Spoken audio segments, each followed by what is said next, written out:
ہیں اور بہت سی غلط فہمیاں جو اہل تشیع اور اہل السنہ کے درمیان ہیں ان کی حل ہوئی۔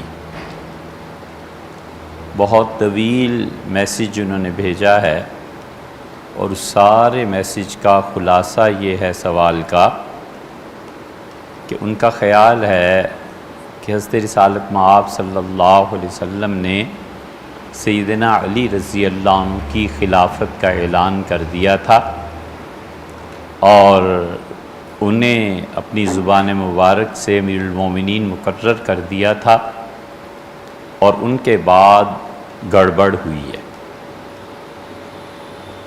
اور یہ بھی ان دونوں حضرات نے تحریر فرمایا کہ ہم اس میں الجھے ہوئے ہیں اور ایک گونہ اعتماد ہے کہ انشاءاللہ ہمارے پاس اس طرف سے جھوٹ نہیں آئے گا، تو اس کی وضاحت کریں۔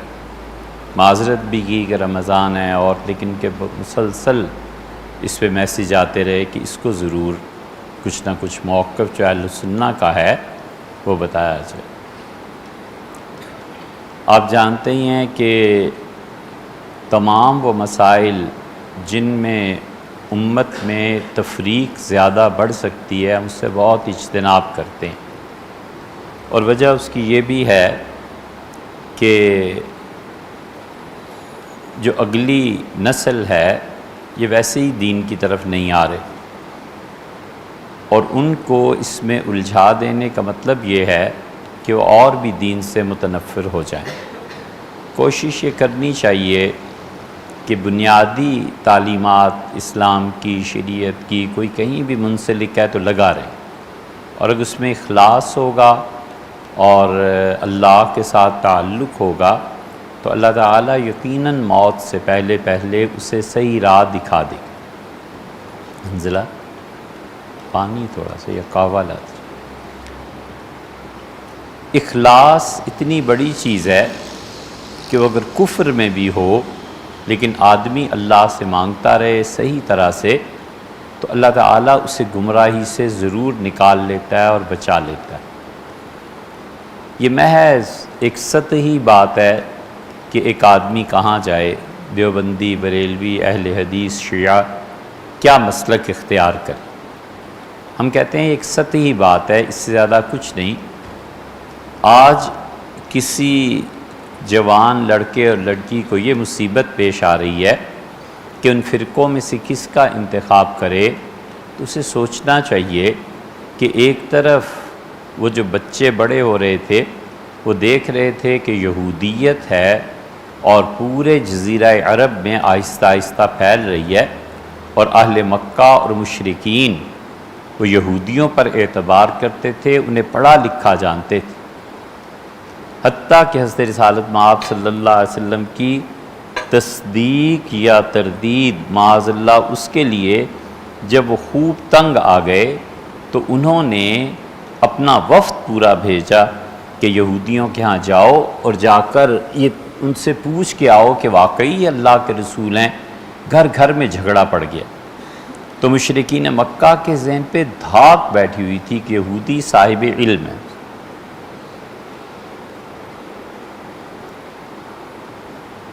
کچھ یہی صورتحال عیسائیت کی بھی تھی۔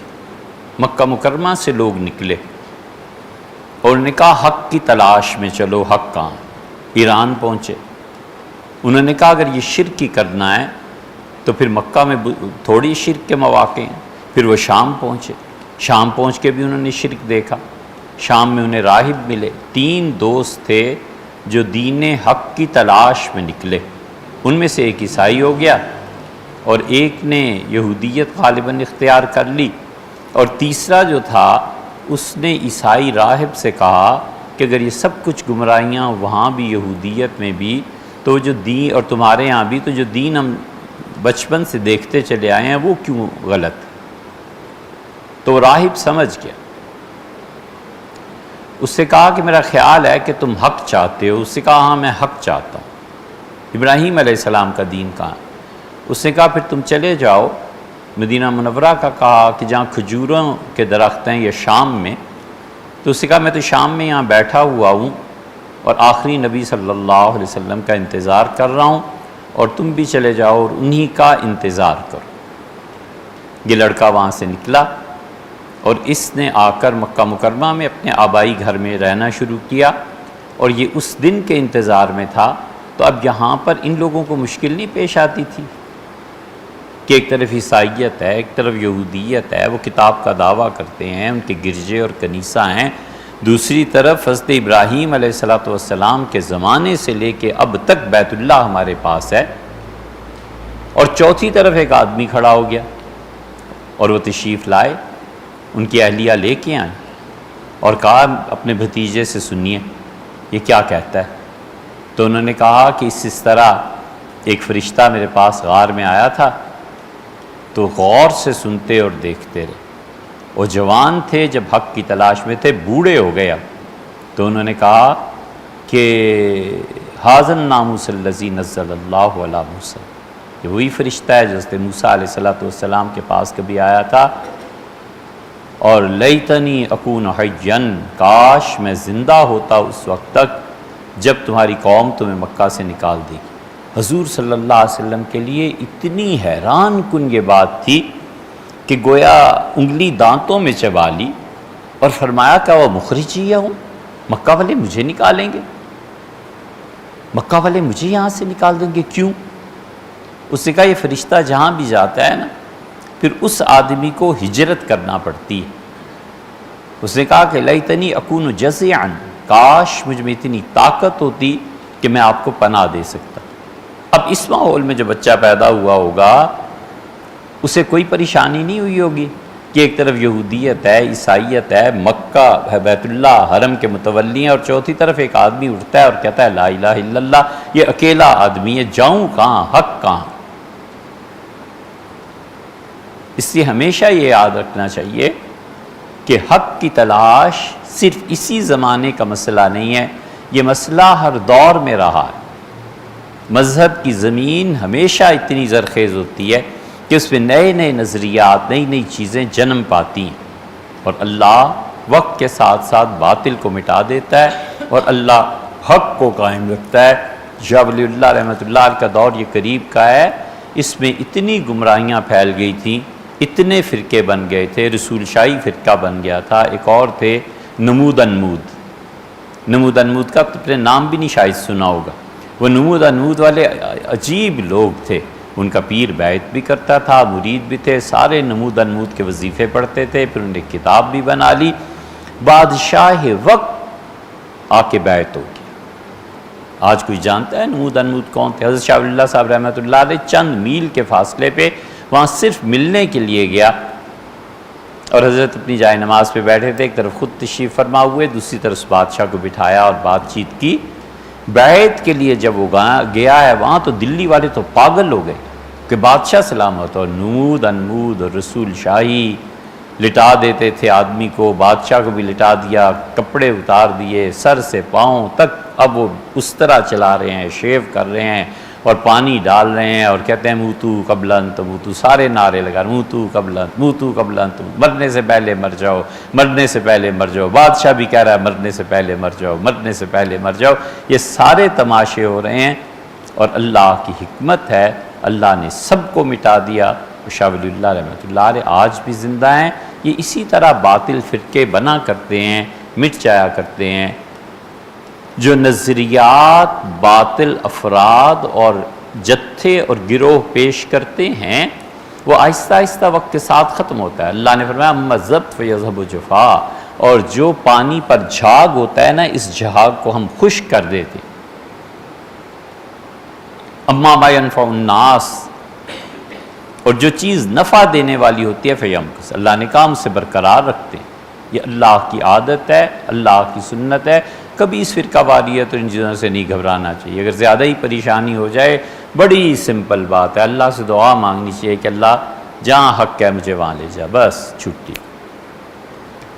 یہ حضور صلی اللہ علیہ وسلم کے دور میں نہیں تھا، صحابہ کرام رضی اللہ عنہ اتنی کثرت سے نہیں تھے۔ حدیث میں آیا ہے کہ ایک لڑکے نے ایک دعا مانگی، گاؤں کا تھا، اس سے کہا اللہ مجھے وہاں لے جا جو سب سے زیادہ تیرا پیارا بندہ ہے۔ یہ سارے صحابہ رضی اللہ عنہ میں کدھر جاؤں؟ وہ کہتے ہیں کہ میں گیا اور میں جوتے اتار رہا تھا مسجد میں جانے کے لیے، اور ایک آدمی نے آ کے جوتے پہنے تو مجھے بڑے بھلے لگے، بڑے اچھے لگے۔ میں نے کہا آپ کون ہیں؟ انہوں نے کہا میں ابو ہریرہ ہوں۔ تو میں نے کہا بس میں آپ کے ساتھ رہوں گا۔ تو انہوں نے کہا رہو میرے بیٹے میرے ساتھ اور علم کو سیکھو۔ حضور صلی اللہ علیہ وسلم نے فرمایا کہ من سلک طریق العلم، جو علم کے راستے پہ چلتا ہے اللہ اس کے لیے جنت کا راستہ آسان کر دیتا ہے۔ اس کو بھی یہی تھی کہ کس کے ساتھ رہوں، ایک طرف خلافت ہے، بنو امیہ ہیں، فلاں ہیں، اللہ نے رہنمائی کی۔ اس لیے یہ جتنی چیزیں ہیں نا دلائل ہوتے ہیں، اور دلائل کبھی کبھی یہ ضروری نہیں ہے کہ وہ مدعا کو ثابت بھی کرے۔ دل کا جو یقین ہوتا ہے وہ دلائل کو اس طرح ختم کر دیتا ہے جس طرح مکڑی کا جالا، اس پہ ایک لاٹھی پھر جائے تو کچھ باقی نہیں رہتا۔ یہ جو مسئلہ ہے جس پہ آپ کو اتنی تشویش ہے، جو بھی استفسار فرمانے والے ہیں، ہم ایسی بات کہیں کہ جسے آپ کسی بھی جگہ لے جائیں اور انصاف شرط ہے۔ اصل مسئلہ کیا ہے؟ مسئلہ یہی ہے نا کہ سیدنا علی رضی اللہ عنہ کی خلافت کا اعلان حضرت رسالت مآب صلی اللہ علیہ وسلم کر کے گئے تھے، اور صحابہ کرام رضی اللہ عنہ نے اسے نہیں مانا۔ کیوں ایسے ہو؟ آپ نے بھی حوالہ دیا، اور اہل تشیع کے نزدیک بہت بڑی چیز ہے یہ، اور اس کی عید مناتے ہیں 18 ذی الحج کو، عید غدیر جسے کہتے ہیں۔ غدیر خم کا جو خطبہ ہے رسول اللہ صلی اللہ علیہ وسلم کا، اصل بات وہ ہے۔ اب یہ غدیر خم میں رسول اللہ صلی اللہ علیہ وسلم کو خطبہ دینے کی ضرورت کیوں پیش آئی؟ نبی کریم صلی اللہ علیہ وسلم نے خطبہ دیا کیا تھا، بات کیا تھی؟ یہاں سے اختلاف شروع ہوتا ہے۔ ہم اس خطبے کی بیک گراؤنڈ دیکھیں پہلے کہ مسئلہ کیا تھا، رسول اللہ صلی اللہ علیہ وسلم کو رکنا کیوں پڑا؟ اگر انہوں نے سیدنا علی رضی اللہ عنہ ہی کی خلافت کا اعلان کرنا تھا تو اس سے پہلے کتنے مواقع تھے جس پہ اعلان کیا جا سکتا؟ آخر یہیں بقول آپ کے خلافت کا اعلان کیوں؟ اس کا بیک گراؤنڈ یہاں سے شروع ہوتا ہے کہ 8 ہجری میں مکہ فتح ہوا، اور مکہ مکرمہ کی فتح کے بعد حضور اقدس صلی اللہ علیہ وسلم کو کچھ یقین سا ہو چلا تھا کہ اب وہ اس دنیا میں مزید نہیں رہیں گے۔ تو 8 ہجری سے ایسی چیزیں شروع ہو گئی تھیں۔ پھر رسول اللہ صلی اللہ علیہ وسلم حنین تشریف لے گئے، تبوک تشریف لے گئے، وغیرہ وغیرہ۔ اور 8 ہجری میں عتاب ابن اسید رضی اللہ عنہ کو آپ نے مقرر کیا مکہ مکرمہ کا گورنر، اور عتاب نے شادی کی تھی ابو جہل کی بیٹی سے۔ ابو جہل کی بیٹی کا نام یا تو جمیلہ تھا، یا جویریہ تھا، یا صفیہ تھا۔ یہ تینوں نام آتے ہیں، ایک اور نام بھی آتا ہے، مگر یہ تینوں مختلف محدثین نے نقل کیے ہیں۔ یہ لڑکی جس کی شادی حضرت عتاب رضی اللہ عنہ سے ہوئی تھی، آگے چل کے ہم آپ سے عرض کریں گے کہ یہ سیدنا علی رضی اللہ عنہ کے لیے بھی منتخب فرمائی گئی تھی۔ اور ہوا یہ کہ 9 ذی الحج، 9 جب حج آیا ہے، 9 ہجری کا، تو حضور اقدس صلی اللہ علیہ وسلم نے حج کی امارت کے لیے سب سے پہلی مرتبہ بھیجا حضرت ابوبکر رضی اللہ عنہ۔ اسلام میں جو اصول ہیں ان اصولوں میں سے ایک زکوٰۃ ہے۔ زکوٰۃ پہ مال خرچ کرنا ہے، اور زکوٰۃ کو ہم حج ہی کی طرح سمجھتے ہیں اہل السنہ، اور ہم کہتے ہیں وہاں بھی مال خرچ کرنا ہے، یا مال بھی خرچ کرنا ہے، اور جسمانی مشقت بھی، دونوں چیزیں جمع ہو جاتی ہیں۔ اور باقی جو آپ روزے کا بار بار کہتے ہیں یا ہم رکھتے ہیں، تو اصل میں روزہ بھی عبادت ہے اور نماز بھی عبادت ہے۔ تو وہ 2 بڑی عبادتیں ہیں، ایک نماز اور ایک حج۔ رسول اللہ صلی اللہ علیہ وسلم نے دونوں میں اپنا نائب ابوبکر رضی اللہ عنہ کو بنایا۔ 9 ہجری میں 1 لاکھ سے زیادہ صحابہ رضی اللہ عنہ تھے، لیکن کہا حضرت ابوبکر رضی اللہ عنہ سے کہ آپ جائیں میری طرف سے، میری نیابت میں لوگوں کو حج کرائیں۔ حج کی امارت انہیں دی ہے، وفات سے پہلے نماز کی امارت بھی انہی کے حوالے کر دی۔ تو جہاں دونوں نیابتیں حضور صلی اللہ علیہ وسلم نے اپنی مرضی اور خوشی سے جس شخص کو دی ہیں، خلافت اسے نہیں ملنی چاہیے تھی، خلافت ادھر آنی چاہیے تھی، اس کے قضیے کی بات کر لیتے۔ حضرت ابوبکر رضی اللہ عنہ چلے گئے۔ یہ بھی اہل السنہ اور اہل تشیع کے درمیان اختلاف کی ایک بات ہے۔ سیدنا علی رضی اللہ عنہ کو رسول اللہ صلی اللہ علیہ وسلم پیچھے بھیجا اور کہا جاؤ ابوبکر رضی اللہ عنہ کی طرف۔ اہل تشیع کا خیال یہ ہے کہ سیدنا ابوبکر رضی اللہ عنہ اس کے اہل نہیں تھے، رسول اللہ صلی اللہ علیہ وسلم وہ بعد میں خیال آیا اور بھیجا۔ یہ بات ادب کے خلاف ہے کہ نبی کے متعلق یہ تصور کیا جائے۔ سیدھی سادی سی بات ہے یار، سورہ توبہ نازل ہو گئی تھی، سیدنا ابوبکر رضی اللہ عنہ جا چکے تھے مکہ، حضور صلی اللہ علیہ وسلم فرمایا یہ ابوبکر کو پہنچاؤ تاکہ وہ اعلان کرے کہ 4 مہینے تک مشرکین کو مہلت ہے مکہ آنے جانے کی، 4 مہینے کے بعد اس جگہ کو خالی کر دو۔ اسلام نے اپنا ایک سینٹر بنانا ہے جہاں پہ شرک کا کوئی عمل دخل نہ۔ حضرت رسالت پناہ صلی اللہ علیہ وسلم اس کی فکر میں تھے، مشورہ دیا لوگوں نے، کہا حضرت عرب کسی کی نہیں سنیں گے، آپ اپنے کسی خاص رشتہ دار کو بھیجیں، وہ رشتہ دار جا کر وہاں اعلان کرے اور عرب اس اعلان کو تسلیم کریں گے کہ ان کے گھرانے کا فرد ہے۔ یہ بالکل ٹھیک اسی طرح سینکڑوں لوگ حضور صلی اللہ علیہ وسلم پہ ایمان لانے سے رک گئے۔ جب آپ مکہ کی زندگی میں مینا میں جاتے تھے اور مینا میں جا کر ایک ایک آدمی کو کہتے تھے کہ میری مانو، لا الہ الا اللہ کا اقرار کرو، پیچھے ابو لہب تھا، ابو لہب حضور صلی اللہ علیہ وسلم کے سر پہ مٹی پھینکتا تھا اور کہتا تھا میں اس شخص کا تایا ہوں، میں اس کے خاندان کا فرد ہوں، لوگوں میری سنو، یہ آدمی جھوٹ بولتا ہے۔ لوگ کہتے تھے کدھر جائیں، ایک طرف چچا تایا اور ایک طرف کی آدمی ہے، ہم کدھر جائیں بھی؟ کئی لوگ ایمان سے رک گئے۔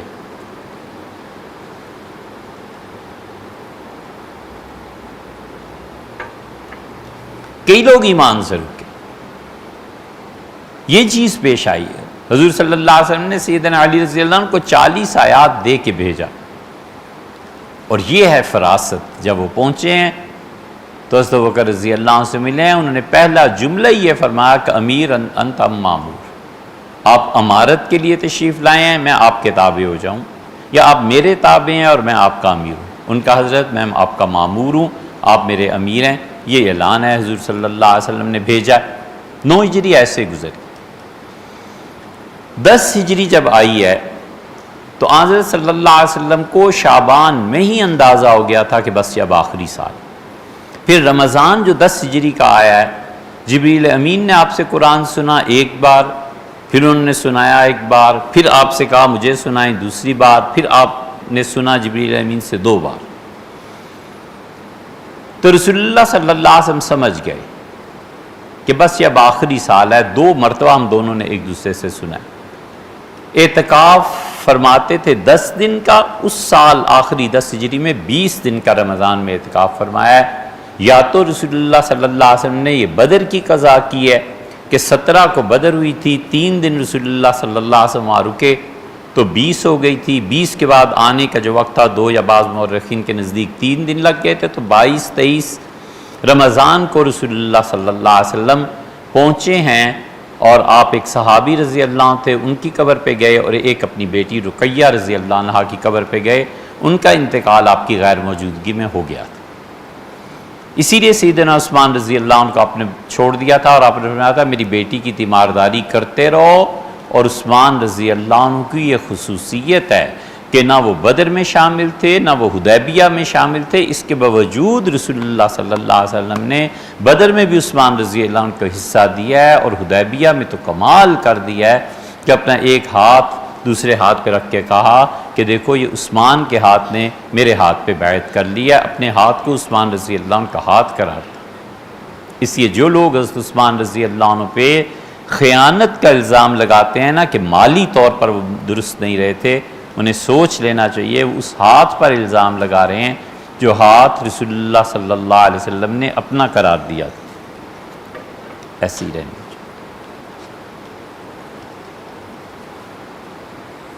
انہیں یہ خود خیال کر لینا چاہیے۔ بہرحال یہ تو بات ایک اور چل پڑی۔ اس سے ہم واپس پلٹتے ہیں اور ہوا یہ کہ آپ کو یقین ہوتا چلا گیا، آثار شروع ہو گئے اس چیز کے۔ پھر آپ مدینہ منورہ کے لیے، مدینہ منورہ سے نکلے ہیں مکہ مکرمہ کے لیے۔ 4 ذی الحج کو حضور صلی اللہ علیہ وسلم پہنچے ہیں مکہ مکرمہ، اور ذی القعدہ کے آخری ہفتے کے قریب آپ نے سفر شروع فرمایا، اور اس سفر میں بہت چیزیں دیکھنے کو آئیں، بہت زیادہ، بالکل غیر معمولی تھی۔ محمد بن ابو بکر پیدا ہوئے، حضرت ابو بکر رضی اللہ عنہ کی اہلیہ ساتھ تھیں، اسی سفر میں محمد بن ابو بکر پیدا ہوئے، تو حضرت ابو بکر رضی اللہ عنہ اپنے بیٹے کو لا کر پیش کیا، تو رسول اللہ صلی اللہ علیہ وسلم نے محمد بن ابو بکر کا منہ کھولا، اپنا لعاب مبارک ڈالا، اور حضرت ابو بکر رضی اللہ عنہ سے پوچھا نام، ان کا اللہ کے رسول نام تو آپ تجویز فرمائیں، فرمایا کہ سموہ باسمی، میرا نام اس سے دو، اس کا نام محمد رکھو۔ یہ ایسی مہربانیاں اور شفقتیں تھیں حضور اقدس صلی اللہ علیہ وسلم کے حال پہ کہ قریبی لوگ سمجھ گئے کہ اب وفات سے پہلے جو کچھ بھی ہو سکتا ہے اب ہو ہی رہا ہے۔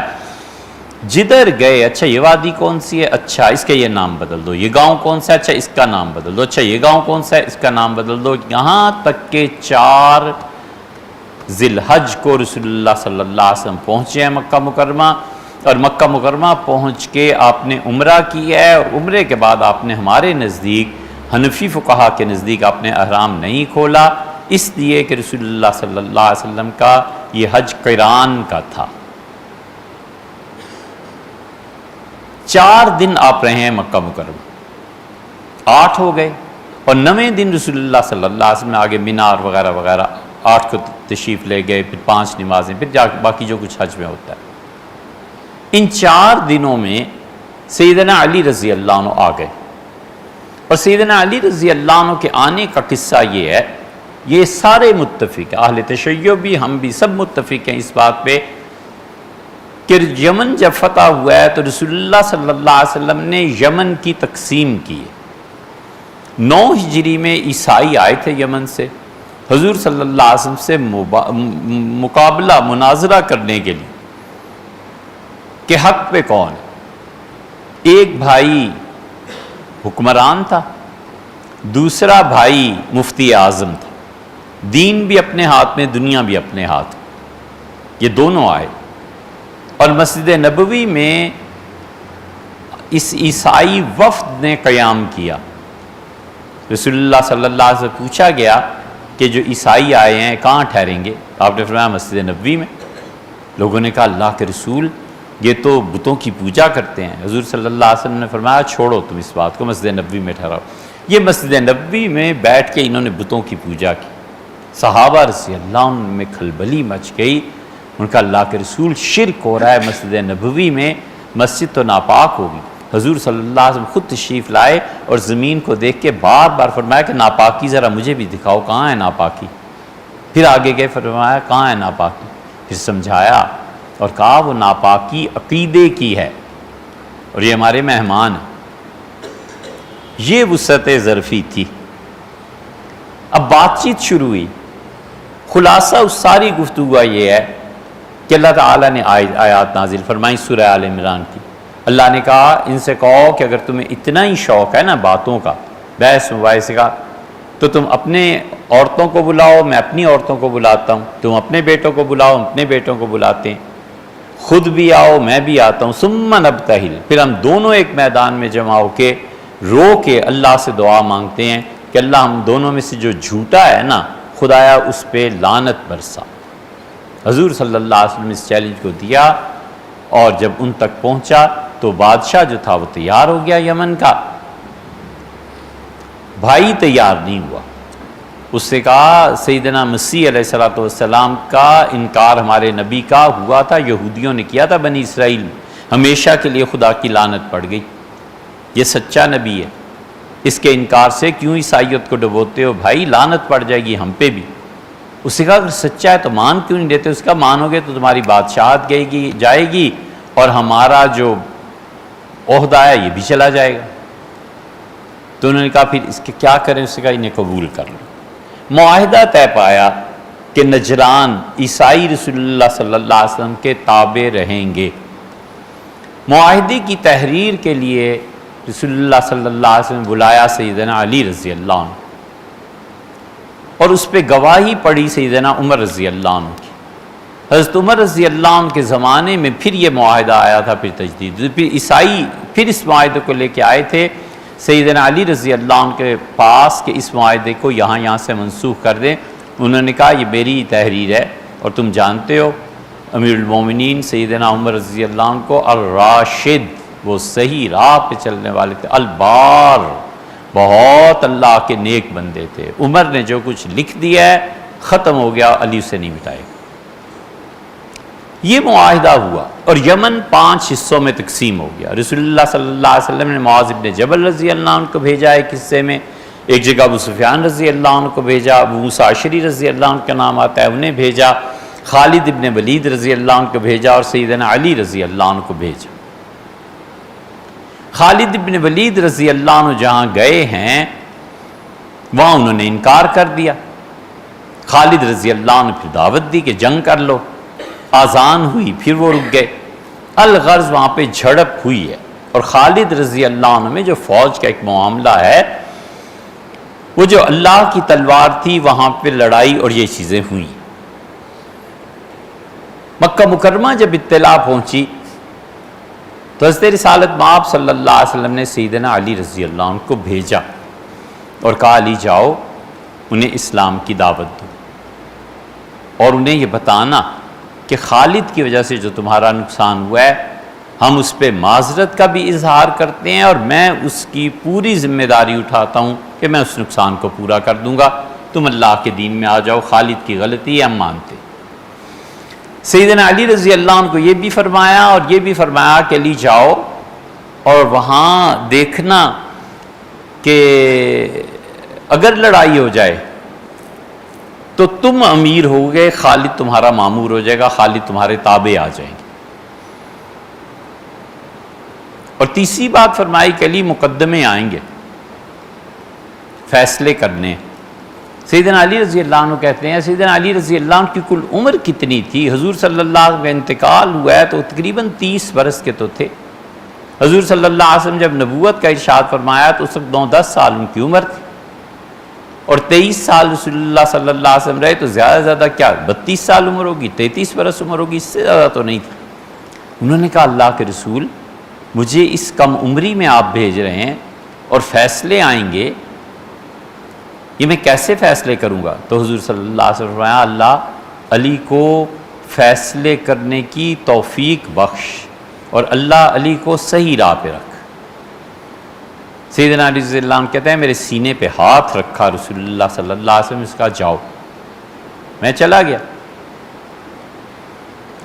جب یہ پہنچے ہیں تو خالد ابن ولید رضی اللہ عنہ سے ملے، اور خالد ابن ولید رضی اللہ عنہ کے پاس بہت لوگ تھے، اور رسول اللہ صلی اللہ علیہ وسلم نے سیدنا علی رضی اللہ عنہ سے کہا کہ علی تم جاؤ گے تو وہاں اعلان کرنا کہ جس کو واپس جانا ہے چلا جائے مدینہ منورہ، مکہ مکرمہ، جہاں بھی، اور جس کو ٹھہرنا ہے وہ میرے ساتھ رہے۔ سیدنا علی رضی اللہ عنہ نے اعلان کیا خالد ابن ولید رضی اللہ عنہ کا میں تو آپ کے ساتھ ہی رہوں گا، اور ایک جگہ جنگ ہوئی، مال غنیمت ہاتھ آیا، لوگ چلے گئے، پہلے ہی کچھ چلے گئے، جو وہاں رہ جانے والوں میں سے ان میں حضرت بریدہ رضی اللہ عنہ تھے 1، سعد ابن مالک، ابو سعید خدری رضی اللہ عنہ 2، عمر ابن شاس رضی اللہ عنہ تھے 3، برا بن عازب رضی اللہ عنہ تھے 4، سیدنا علی رضی اللہ عنہ خود 5، خالد ابن ولید رضی اللہ عنہ 6۔ یہ 6-7 آدمی ہیں جن کے درمیان سارا قصہ ہے اس کا۔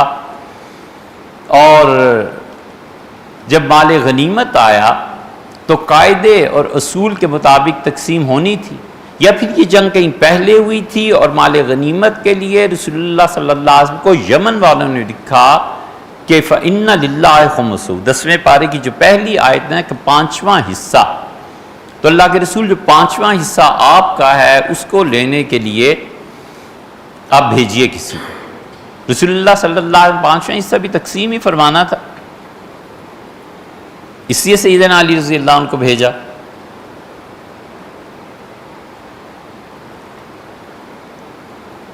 کہ خمس لے کے آپ واپس آئیں۔ بڑے فقیہ تھے سیدنا علی رضی اللہ عنہ، کوئی معمولی آدمی نہیں تھے۔ اتنا علم اس ہستی کو اللہ نے دیا تھا کہ المومنین سیدنا عمر رضی اللہ عنہ رجوع کرتے تھے۔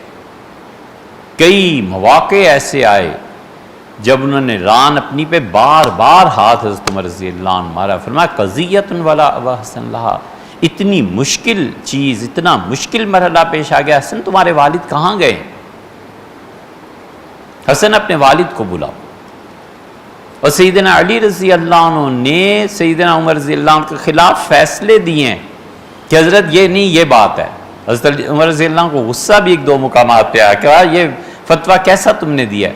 انہوں نے کہا حضرت بات یہی ہے۔ پھر حضرت عمر رضی اللہ عنہ خاموش ہو گئے، پھر فرمایا علی صحیح کہتے ہیں۔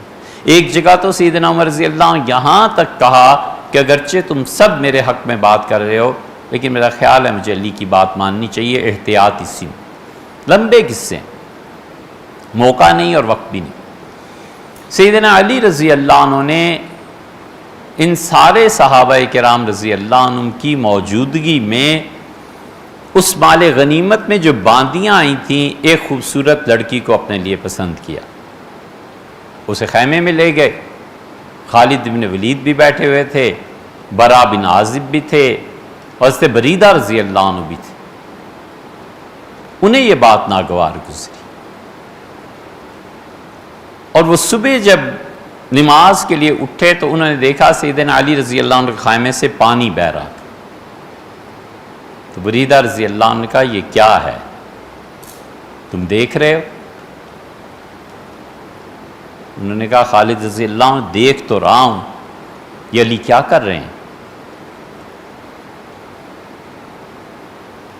خالد بن ولید رضی اللہ عنہ نے خط لکھا اور برا بن عازب رضی اللہ عنہ کو خط دیا اور کہا لے جاؤ حضور صلی اللہ علیہ وسلم کی خدمت میں۔ یہ پہلا اعتراض تھا جہاں سے بات آگے چلی، اور لوگوں نے جب دیکھا لشکر میں کہ سیدنا علی رضی اللہ عنہ ایک لڑکی کو لیا ہے اور خیمے میں تشریف لے گئے ہیں، اور صبح پانی بہہ رہا تھا نہانے کا، لوگ چپ ہو گئے، لیکن سارے لوگوں میں ایک طرح کی تشویش پھیل گئی کہ انہوں نے کیا کیا۔ برا بن عازب رضی اللہ عنہ پہنچے مدینہ منورہ۔ یہ بات آگے کرتے ہیں کہ وہاں مکہ مکرمہ، تو مکہ میں پھر کیا ہوا یہ بات پھر پوری کرتے ہیں۔ سیدنا علی رضی اللہ عنہ نے ابو نافع کو بلایا، ابو رافع کو، اور ابو رافع سے کہا کہ دیکھو میری نیابت میں یہ خالد بھی ہیں، فلاں بھی ہے، فلاں بھی ہے، یہ اب تمہارے نائب ہوں گے اور تم میرے نائب ہو۔ اور ایک خاص مقام پر پہنچ کے سیدنا علی رضی اللہ عنہ نے کہا کہ میں نے تیز رفتار سواریاں لے لی ہیں اور میں تو چلا، حضور صلی اللہ علیہ وسلم مکہ مکرمہ پہنچ گئے ہوں گے اور مجھے نبی کریم صلی اللہ علیہ وسلم کے ساتھ حج کرنا ہے، تم لوگ آہستہ آہستہ آتے رہو۔ سیدنا علی رضی اللہ عنہ نے بہترین اونٹ لیے، 37 اونٹ رسول اللہ صلی اللہ علیہ وسلم کے لیے لی،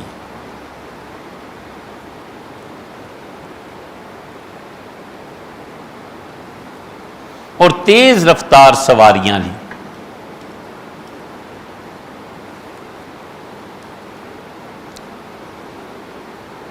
فوج دیکھ رہی تھی، انہوں نے کہا یہ علی کر کیا رہے ہیں؟ ہم آہستہ آہستہ چلتے رہیں اور علی تیز تیز سواریاں لے کے پہنچ جائیں، یہ چیمے گوئیاں جو پہلے ہو رہی تھیں یہ زیادہ ہو گئی۔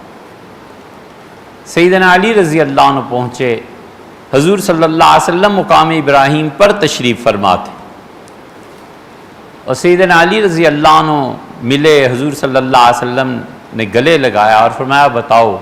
ان کا اللہ کے رسول یمن میں یہ چیز پیش آئی، یہ چیز پیش آئی، ایسے فیصلہ کیا، ایسے فیصلہ کیا۔ ایک فیصلے پہ صحیح اردو محاورہ، ہم کبھی کبھی اردو محاورے میں بات کرتے ہیں، یہ نہ سمجھ لینا کہ محاورہ بالکل یعنی الفاظ کے پیچھے جو معانی چھپے ہوئے ہیں اس میں۔ حضور اقدس صلی اللہ علیہ وسلم پھڑک اٹھے اس فیصلے پہ، بہت خوش ہوئے، اور سیدنا علی رضی اللہ عنہ فیصلے کو برحق قرار دیا۔ یمن والے بھی پہنچے ہوئے تھے، انہوں نے اعتراض کیا، حضور صلی اللہ علیہ وسلم علی کا فیصلہ بالکل درست ہے۔ پھر انہوں نے اونٹ پیش کیے، کہا اللہ کے رسول یہ آپ کے لیے حاضر ہے، یہ ہے محبت۔ آپ نے فرمایا علی کس حج کا ارادہ تم نے کیا ہے، عمرے کا یا حج کا؟ انہوں نے کہا اللہ کے رسول جب میں چلنے لگا تو میری سمجھ میں کچھ آئی نہیں کہ میں کس چیز کا ارادہ کروں، تو میں نے کہا اللہ اس چیز کا احرام باندھتا ہوں جس کا احرام رسول اللہ صلی اللہ علیہ وسلم نے باندھا۔ تو رسول اللہ صلی اللہ علیہ وسلم مسکرائے اور آپ نے فرمایا میں نے تو ایسے احرام باندھا ہے سیدنا علی رضی اللہ عنہ کا، حضرت میرا بھی احرام ہے۔ اٹھ کے گھر گئے اور سیدہ فاطمہ رضی اللہ عنہ نے ہاتھوں پہ مہندی لگا رکھی تھی، بہت ناراض ہوں، فرمایا تم حج کرنے آئی ہو، یہ ہار سنگھار؟ انہوں نے کہا آپ ناراض نہ ہو زیادہ، والد صاحب سے پوچھیں، میں نے ان کی اجازت سے کیا۔ چپ ہو گئے۔ حج ہوا، رسول اللہ صلی اللہ علیہ وسلم نے حج کے ہوتے ہی سیدنا علی رضی اللہ عنہ سے کہا کہ فوراً واپس جاؤ اور اپنے جو بھی قبیلہ ہے اس کے ساتھ۔ ایک اعتراض اس لڑکی کا ہو چکا تھا، ایک اعتراض یہ تھا کہ سیدنا علی رضی اللہ عنہ تنہا چلے گئے،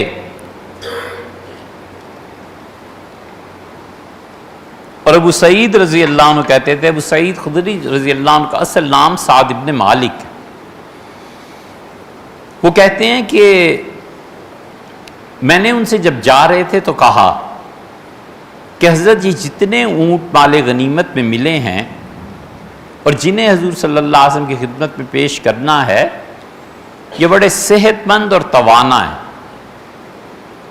اور جو اونٹ ہماری سواریوں کے ہیں یہ بہت دبلے اور کمزور ہیں، تو اونٹوں نے تو چلنا ہی ہے، مکہ مکرمہ جانا ہی ہے، آپ ہمیں اونٹوں کی تبدیلی کی اجازت دے دیں، ہم سواری کر لیں گے، اچھے تیز رفتار اونٹ ہیں۔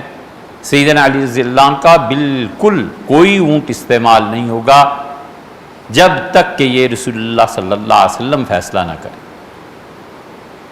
سعد ابن مالک رضی اللہ عنہ کہتے تھے مجھے بہت ناگوار گزرا کہ یہ خود کن اونٹوں پہ جا رہے ہیں، ہمارے لیے کیا اونٹ۔ لوگوں نے ان کے جانے سے پہلے ایک اور درخواست پیش کی، انہوں نے کہا حضرت اتنا کپڑا ملا ہے مال غنیمت میں، دو دو چادریں ہی تو ہیں، آپ یہ پرانی چادریں ہم سے واپس لے لیں، نئی چادریں دے دیں۔ سیدنا علی رضی اللہ عنہ اس سے بھی انکار کیا، فرمایا بالکل نہیں ہو سکتا۔ جب لوگوں کے مطالبات فوج کے پورے نہیں ہوئے تو انہیں غصہ آنا، ناگوار گزرنا یہ تو تھا ہی۔ اب رسول اللہ صلی اللہ علیہ وسلم نے جب کہا کہ علی فوراً جاؤ ان لوگوں کو لے کے آؤ، تو سیدنا علی رضی اللہ عنہ مکہ مکرمہ کے باب سدرہ سے نکل رہے تھے اور لشکر داخل ہو رہا تھا، تو حضرت علی رضی اللہ عنہ نے ابو رافع کو جو نائب تھے پکڑ لیا اور بہت ڈانٹا اور فرمایا یہ کیا میں دیکھ رہا ہوں، یہ اونٹ تم نے بدل دیے اور انہیں سواری کا حکم دیا۔ فرمایا جبرن ان لوگوں کو اتارو ان اونٹوں سے اور ان کے جو مریل اونٹ ہیں ان پہ سوار کراؤ۔ اور سیدنا علی رضی اللہ عنہ نے گھوم کے دیکھا تو جو بالکل اچھے اونٹ تھے راستے اور سواری کی وجہ سے ان کا حال بھی کچھ ماند پڑ گیا تھا، تو ناراض ہوئے۔ پھر فرمایا اچھا تم لوگوں نے کپڑے بھی بدل لیے، فرمایا ساری چادریں جمع کراؤ اور اپنی پرانی چادریں، یہ بھی حکم ہو گیا۔ سعد ابن مالک رضی اللہ عنہ کہتے تھے مجھے بہت ناگوار گزرا، اور عمر ابن شاس رضی اللہ عنہ اسلمی تھے، انہوں نے کہا کہ ہمیں بھی بڑا ناگوار گزرا، اور 4 آدمی ہم میں سے انہوں نے طے کر لیا کہ ہم جا کر رسول اللہ صلی اللہ علیہ وسلم سے ساری قطع عرض کریں گے کہ علی نے کیا کیا ہمارے ساتھ کیا۔ نتیجہ یہ کہ پورے لشکر میں سیدنا علی رضی اللہ عنہ کے خلاف باتیں ہونے لگیں اور بددلی پھیل گئی، سب گئے، چادریں سیدنا علی رضی اللہ عنہ رکھیں اور کہا اللہ کے رسول یہ آپ نے جو فرمایا تھا یہ وہ ہے، اور میرا جو نائب تھا اس نے یہ تبدیلی کی ہے، حضرت اونٹ یہ ہیں جو مال غنیمت میں آئے ہیں، میں نے انہیں کہا تھا سواری نہیں کرنی، انہوں نے یہ کیا، اور یہ چیزیں ہیں، اور خالد رضی اللہ عنہ نے یہ کیا۔ اب ایک طرف تو یہ تھی دوسری طرف صحابہ کرام رضی اللہ عنہ اٹھ کھڑے ہوئے، رسول اللہ صلی اللہ علیہ وسلم سے ملاقاتیں ہوئیں، اور نبی کریم صلی اللہ علیہ وسلم کے پاس وہ خط بھی پہنچ چکا تھا۔ اور بریدہ رضی اللہ عنہ کہتے ہیں کہ میں رسول اللہ صلی اللہ علیہ وسلم کی خدمت میں حاضر ہوا اور میں نے کہنا شروع کیا کہ اللہ کے رسول علی ایسے، علی ایسے، تو میں دیکھتا چلا گیا اور مجھے اس وقت علی رضی اللہ عنہ سے زیادہ کسی شخص سے زیادہ اس سے نفرت نہیں تھی جتنی ان سے نفرت مجھے ہو۔ تو رسول اللہ صلی اللہ علیہ وسلم نے اس سے کہا کہ تمہیں علی برے لگتے ہیں اور تمہیں پتہ نہیں ہے کہ مجھے علی سے محبت، اور علی نے ایک باندی لے لیے، خدا کی قسم علی کا حق اس سے زیادہ بنتا تھا، خمس 5واں حصہ اہل بیت کے لیے تھا، فرمایا علی کا حق زیادہ بنتا تھا۔ اور دیکھو علی کی محبت میں اگر ہو سکے تو اضافہ کرنا، اس کے ساتھ بغض نہ رکھنا۔ اور رسول اللہ صلی اللہ علیہ وسلم نے برا منایا اس بات کا۔ بریدہ رضی اللہ عنہ کہتے ہیں میں نے معافی مانگی اور توبہ کی، میں نے کہا اللہ کے رسول میں کوئی ایسی بات نہیں کروں گا جس سے جناب والا کو تکلیف پہنچے اور اللہ مجھے معاف کرے۔ اور کہنے لگے بس رسول اللہ صلی اللہ علیہ وسلم کا کہنا ہی تھا کہ مجھے سیدنا علی رضی اللہ عنہ کی طرف سے بالکل دل دھل گیا میرا اور مجھے بہت پیارے لگنے لگے۔ اور رسول اللہ صلی اللہ علیہ وسلم مجھے سمجھایا اور کہا ایک لڑکی کا کیا قصہ ہے، علی اس سے بھی زیادہ حق رکھتے تھے اگر لے لیتے۔ حضرت سعد ابن مالک رضی اللہ عنہ آئے، حضرت ابو سعید خدری رضی اللہ عنہ، اور ابو سعید خدری رضی اللہ عنہ نے اونٹوں کی شکایت کی کہ اللہ کے رسول اونٹ تھے، اس طرح تبدیلی ہوئی ہے اور یہ سب کچھ علی رضی اللہ عنہ نے کیا۔ ابو سعید رضی اللہ عنہ کہتے تھے رسول اللہ صلی اللہ علیہ وسلم نے میری ران پہ ہاتھ مارا زور سے اور فرمایا سعد علی کا حق زیادہ تھا، اس نے جو لیا ہے ٹھیک کیا، اور تم علی کو برا کہہ رہے ہو، تمہیں پتہ نہیں ہے وہ مجھے کتنے اچھے لگتے ہیں۔ سعد رضی اللہ عنہ کہتے تھے میں نے تمنا کی کہ کاش میری ماں نے مجھے جنم نہ دیا ہوتا کہ میں رسول اللہ صلی اللہ علیہ وسلم کی پسندیدہ شخصیت کو برا کہہ رہا ہوں۔ 4 آدمی اٹھے، یہ تیسرا گروہ تھا، اور 4 آدمیوں نے اٹھ کے سیدنا علی رضی اللہ عنہ کی شکایت ایک نے کرنی شروع کی کہ علی کو دیکھیں اور اس لڑکی کے قصے کو دیکھیں اور اونٹ کو، اور رسول اللہ صلی اللہ علیہ وسلم نے چہرہ مبارک کی طرف کر لیا۔ دوسرا ادھر سے ہی اٹھا چہرہ مبارک کے سامنے سے آپ نے تیسری طرف کر لیا، تیسرا ادھر سے اٹھا تو چوتھی طرف کر لیا۔ سخت ڈانٹ پلائی، بار بار فرمایا کہ ماذا تریدون من علی، تم علی سے آخر چاہتے کیا ہو، ماذا تریدون من علی، علی سے آخر تمہارا واسطہ کیا ہے، چاہتے کیا ہو تم علی سے۔ حضور اقدس صلی اللہ علیہ وسلم کی اتنی غیرت کا جملہ یا تو حضرت بکر رضی اللہ عنہ کے متعلق ایک جگہ ہے، غالباً بخاری میں ہی ہے، اور یہ بھی ہے دوسرا۔ حضرت عمر رضی اللہ عنہ کہتے تھے کہ میں نے حضرت بکر رضی اللہ عنہ کو کچھ کہہ دیا تھا، اور ابو بکر رضی اللہ عنہ چلے گئے تھے رسول اللہ صلی اللہ علیہ وسلم کے پاس، اور جا کے انہوں نے میری شکایت کی کہ عمر نے مجھے یہ کہا ہے۔ سیدنا عمر رضی اللہ عنہ کہتے تھے میرا غصہ جب ٹھنڈا ہوا تو مجھے خیال آیا کہ وہ بات رسول اللہ صلی اللہ علیہ وسلم تک نہ پہنچ جائے، اور جب میں پہنچا ہوں تو رسول اللہ صلی اللہ علیہ وسلم ایک طرح سے ناراض تھے۔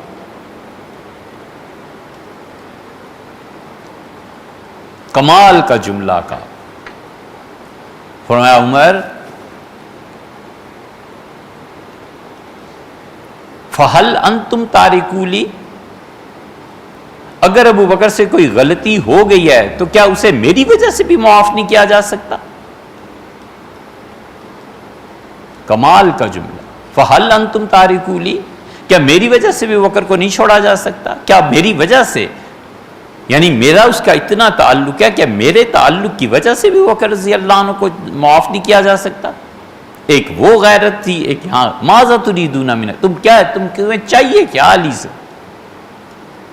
اور تم جانتے نہیں ہو انا من علی وعلی منی، علی مجھ سے ہے اور میں علی سے۔ یہ بھی چپ ہو گئے، اور پھر اٹھے ہیں حضرت عمر بن شاس اسلمی رضی اللہ عنہ، اور عمر بن یہ جو 4 آدمی تھے نا، ان میں حضرت عمران رضی اللہ عنہ بھی شامل تھے، اور عمران رضی اللہ عنہ بڑے پائے کے صحابی تھے۔ عمران رضی اللہ عنہ کو خون آنے لگا تھا، بیمار ہو گئے تھے، کئی سال تک وہ چارپائی پہ لیٹے رہے،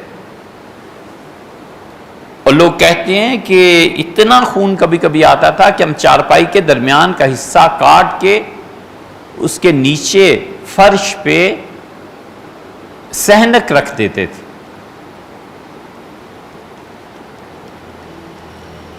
اور ہم نے ایک مرتبہ عمران سے کہا، عمران رضی اللہ عنہ کے ایک صحابی کوئی گئے ملنے، صحابی رضی اللہ عنہ، بہرحال کوئی گیا، اور اس نے کہا عمران اس کا علاج یہ ہے کہ آپ جس جگہ سے خون آتا ہے، جن رگوں سے، ان کو لوہے کو تپا کر لگائیں اور بند کر دیں۔ عمران رضی اللہ عنہ یہ علاج کرا لیا۔ اب دوبارہ جب رگیں کھلیں اور پھر یہ چیز شروع ہوئی تو ایک صحابی رضی اللہ عنہ پھر آ کے مشورہ دیا، ان کا حضرت وہی کام کر لیں، کہا نہیں کروں گا۔ پھر ایک صحابی رضی اللہ عنہ آئے، ان کا عمران یہ جو کچھ مشورہ لوگ دے رہے ہیں یہ نہ کرنا، رسول اللہ صلی اللہ علیہ وسلم نے لوہے کو گرم کر کے داغ لگانے سے منع کیا۔ عمران رضی اللہ عنہ نے لمبی سانس لی، ان کا میں بھی تو سوچ رہا تھا کہ ہوا کیا ہے، اور دیکھو میرے دوست، میں جب بیمار تھا نا اور خون بہتا تھا اور رات کو تہجد کے وقت میری آنکھ کھلتی تھی تو اللہ کے فرشتے لائن لگا کر مجھ سے مصافحہ کرتے تھے، پھر جب سے میں نے علاج کروایا فرشتوں کا آنا بند ہو گیا، پھر خون شروع ہوا ہے، پھر فرشتے آنا شروع ہو گئے، تو مجھے نہیں پتا تھا کہ رسول اللہ صلی اللہ علیہ وسلم نے منع فرمایا اور میں نے انجانے میں اس حکم کی خلاف ورزی کر دی۔ بہت پائے کے آدمی تھے عمران رضی اللہ عنہ جیسا، کہتے ہیں کہ عمران سے بہتر آدمی بصرہ والوں نے نہیں دیکھا تھا۔ عمران رضی اللہ عنہ کسی نے کہا کہ عمران آپ جس کے لیے دعا کرتے ہیں اس کی بن جاتی ہے، اپنے لیے ہی کسی دن دعا کر لیں۔ فرمانے لگے میں نے بھی سوچا ہے کئی بار، پھر میں نے سوچا کہ میرا مولا اس بات پہ راضی ہے کہ خون چلتا رہے اور میں کہوں صحت دے دیں، شرم آتی، میں کہتا ہوں جیسے آپ کی مرضی ہے کر لیں۔ رضا کا یہ جو مقام ہے نا، کئی سال غالباً یہ قصہ چلتا رہا عمران رضی اللہ عنہ۔ عمران رضی اللہ عنہ اس پہ جب ڈانٹ پڑی سب چپ ہو، پھر حاضر ہوئے ہیں عمر ابن شاس رضی اللہ عنہ، اور اسلمی تھے۔ عمر ابن شاس رضی اللہ عنہ کہتے ہیں میں مسجد میں داخل ہوا حضور صلی اللہ علیہ وسلم کی مجلس میں، اور نبی کریم صلی اللہ علیہ وسلم کو سلام کیا اور میں نے دیکھا تو مجھے احساس ہوا کہ رسول اللہ صلی اللہ علیہ وسلم تو جہاں میں جا رہا ہوں ساتھ ہی ساتھ اپنی نگاہوں کو گھما رہے ہیں، جیسے کوئی آدمی اس کو گھورتا ہے نا ناراضگی سے۔ تو میں سمجھ گیا کہ مجھ سے کوئی بات ہوئی ہے۔ میں گیا تھا سیدنا علی رضی اللہ عنہ کی شکایت کرنے، اور میں آگے بڑھا اور مجھ سے رسول اللہ صلی اللہ علیہ وسلم نے پوچھا کیا بات؟ میں نے بتایا علی رضی، جب میں بات کر رہا تھا تو رسول اللہ صلی اللہ علیہ وسلم نے مجھے روک دیا اور فرمایا نہ اس روایت میں آتا ہے کہ جب میں بیٹھا ہوں ان کے خیال میں تھا، یہ چونکہ حضرت علی رضی اللہ عنہ کے مخالفین میں رہے نا یمن میں، اب یمن سے تو سارے آ گئے تھے، تو کہتے ہیں میرے بات کرنے سے بھی پہلے رسول اللہ صلی اللہ علیہ وسلم نے فرمایا مجھے تکلیف دیتے ہو، مجھے تنگ کرتے ہو، مجھے ستاتے ہو۔ میں نے کہا اللہ کے رسول میں اللہ کی پناہ مانگتا ہوں آپ کو میں ستاؤں اور تنگ کروں۔ آپ نے فرمایا تم علی کے متعلق نہیں بات کر رہے؟ میں نے کہا اللہ کے رسول میری غلطی ہے۔ اور عمر بن شاس رضی اللہ عنہ کہتے تھے میرا داخل ہونا تھا مکہ مکرمہ میں، بس پورے بازاروں میں جس مجلس میں میں جا کے بیٹھتا تھا میں یہی ذکر کرتا علی نے یہ کیا، علی نے یہ کیا، علی نے یہ کیا، میں نے سب جگہ لوگوں کو ان کے خلاف بات کر دی۔ غالباً رسول اللہ صلی اللہ علیہ وسلم کو یہ رپورٹ ملی ہو، مجھ سے فرمایا مجھے تکلیف دیتے ہو؟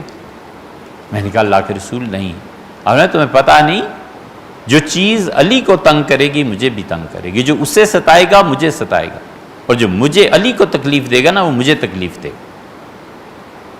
یہ سب کچھ ہوا، اور رسول اللہ صلی اللہ علیہ وسلم نے حج کے جو مناسک تھے پورے کیے، اور اب رسول اللہ صلی اللہ علیہ وسلم مدینہ منورہ کی طرف چلے۔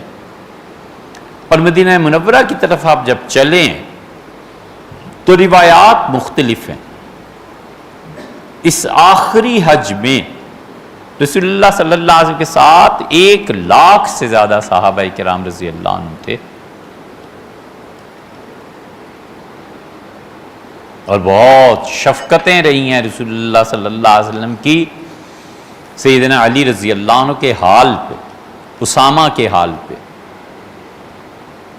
بہت محبتوں کا اظہار، کھل کے اظہار فرمایا کہ مجھے اس سے محبت ہے، یہ ایسے ہے، یہ ایسے ہے، یہ ایسے ہے۔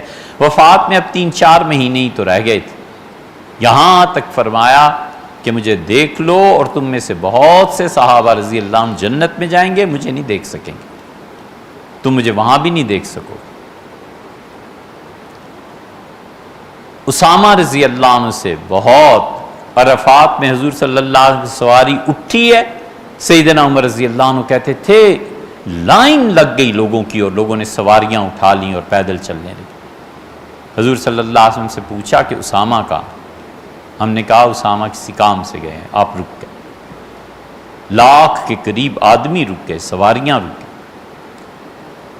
کہتے تھے اسامہ آئے، اور رسول اللہ صلی اللہ علیہ وسلم نے اسامہ کو اپنے پیچھے بٹھا لیا اپنی سواری پہ، اور بڑی محبت تھی اسامہ سے، بہت محبت۔ سیدنا عمر رضی اللہ عنہ کہتے تھے کہ یمن والوں نے کہا اسامہ کو دیکھ کے کہ یہ سانولے رنگ کا لڑکا، یہ چھوکرا، چپٹی ناک، موٹے نقش و نگار، اس کا انتظار کیا جا رہا تھا۔ یہ ہے فراست۔ سیدنا عمر رضی اللہ عنہ نے کہا میرے دل میں اسی وقت یہ بات آ گئی کہ انہوں نے جو رسول اللہ صلی اللہ علیہ وسلم کے انتظار پہ اعتراض کیا ہے نا، یہ انہیں بھگتنا پڑے۔ حضرت ابوبکر رضی اللہ عنہ کے بعد جب ان کے مرتد ہونے کی خبر پہنچی تو حضرت عمر رضی اللہ عنہ کا جو ایک جملہ انہوں نے کہا تھا نا، حضرت والا علیہ الصلوۃ والتسلیم کے انتظار پہ، یہ اس کی نحوست لے ڈوبی ہے انہیں۔ اس لیے یہ جو اعتراض کا مرض ہے نا، ہر چیز پہ اعتراض، ہر چیز پہ اعتراض، یا اللہ، اور جینے دو یار لوگوں کو، ہر چیز پہ اعتراض، اور جانتا کوئی نہیں کہ یہ چیز کیوں ہے۔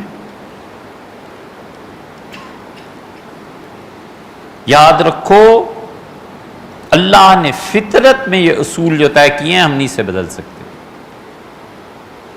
خدا نے فطرت میں یہ طے کیا ہے کہ اعتراض اور نفع کبھی جمع نہیں ہوتے، ذہانت اور محنت جمع نہیں ہوتی۔ کہیں ذہانت اور محنت جمع ہو جائے، آگ نہ لگ جائے، رازی اور غزالی نہ پیدا ہو جائیں، بولی سینا اور فارابی نہ پیدا ہو جائیں۔ یہ ذہین بچے کوئی محنتی نہیں ہوتے، بس آخری دنوں میں کچھ پیپر دیکھے، دیا گیا، فرسٹ کلاس آ گئی، نمبر آگے، لوگ کہتے ہیں یار تمہارے نمبر کیسے آگے؟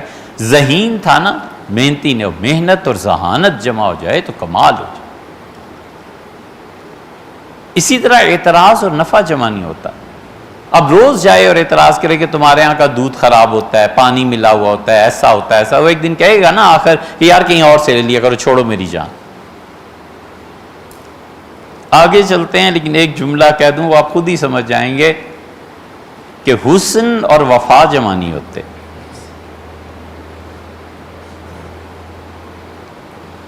حضور صلی اللہ علیہ وسلم نے فرمایا مجھے تکلیف دیتے ہو؟ عمر ابن شاس رضی اللہ عنہ سے، میں تمہیں پتہ نہیں، انا من علی و علی میرے ہیں، میں علی کا ہوں۔ لیکن اتنے لوگوں میں یہ جو چہمہ گوئیاں تھیں نا پھیل گئیں۔ حضرت رسالت پناہ صلی اللہ علیہ وسلم نکل کھڑے ہوئے مدینہ منورہ کی طرف، اور جانے سے پہلے حضرت عائشہ رضی اللہ عنہ کا جو اونٹ تھا اس سے فرمایا چلو۔ انہوں نے کہا کہ اللہ کے رسول مجھے تو بیماری جو خواتین کیسے؟ تو رسول اللہ صلی اللہ علیہ وسلم کو کچھ ناگوار گزرا، آپ نے فرمایا اچھا اب تو مجھے مدینہ سے ایسے روکے گی جیسے اللہ نے ہاتھی والوں کو مکے سے روک دیا تھا، میں تو جا رہا ہوں۔ رو پڑی، کہنے کہ اللہ کے رسول مجھے آپ نے اپنے بھائی عبد الرحمن سے کہو کہ تنعیم پہ جائے اور تمہیں وہاں سے احرام بندوائے، جو چیز پوری کرنی ہے طواف کرو اور پھر آ جائے۔ تشریف لے گئے۔ حضرت رسالت پناہ صلی اللہ علیہ وسلم کا سفر کب شروع ہوا؟ یہ ساری تاریخ کی چیزیں ہیں، اس پہ پھر ہم بہت دور چلے جائیں گے، ٹائم کیا ہوگی۔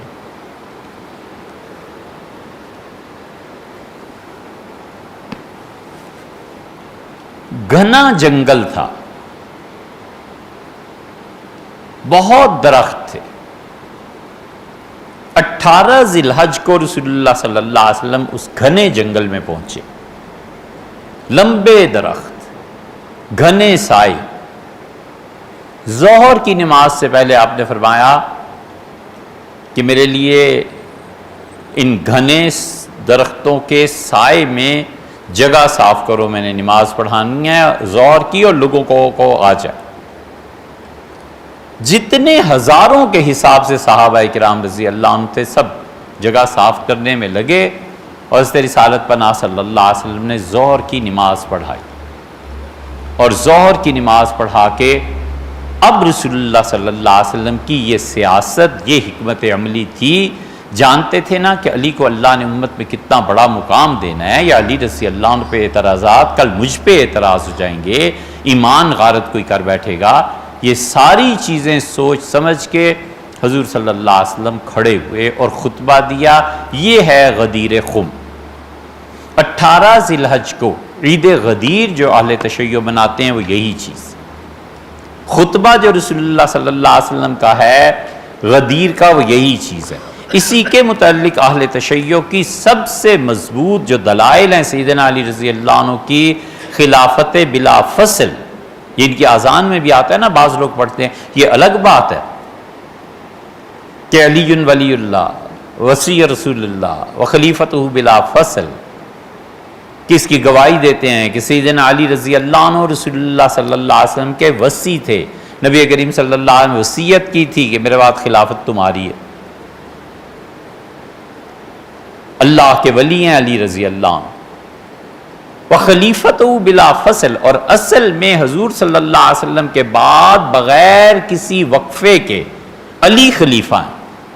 یہ ایک جملے کا آخری ٹکڑا تینوں خلفاء پہ زد آتی ہے کہ ابو بکر بھی غلط، عمر بھی غلط، عثمان بھی غلط، حضور صلی اللہ علیہ وسلم کے بغیر وقفے کے اگر کوئی خلیفہ ہوتا ہے تو سیدنا علی رضی اللہ عنہ ہوتے ہیں۔ یہ تینوں صحابہ کرام رضی اللہ عنہ کی اور خلافت راشدہ کی جڑ کٹتی۔ اور سب سے مضبوط دلیل جو اہل تشیع کے ہیں، جیسے آپ نے اپنے پیغامات میں بھی تحریر فرمایا ہے، یہ خطبہ ہے۔ سب اس کو کہتے ہیں کہ رسول اللہ صلی اللہ علیہ وسلم نے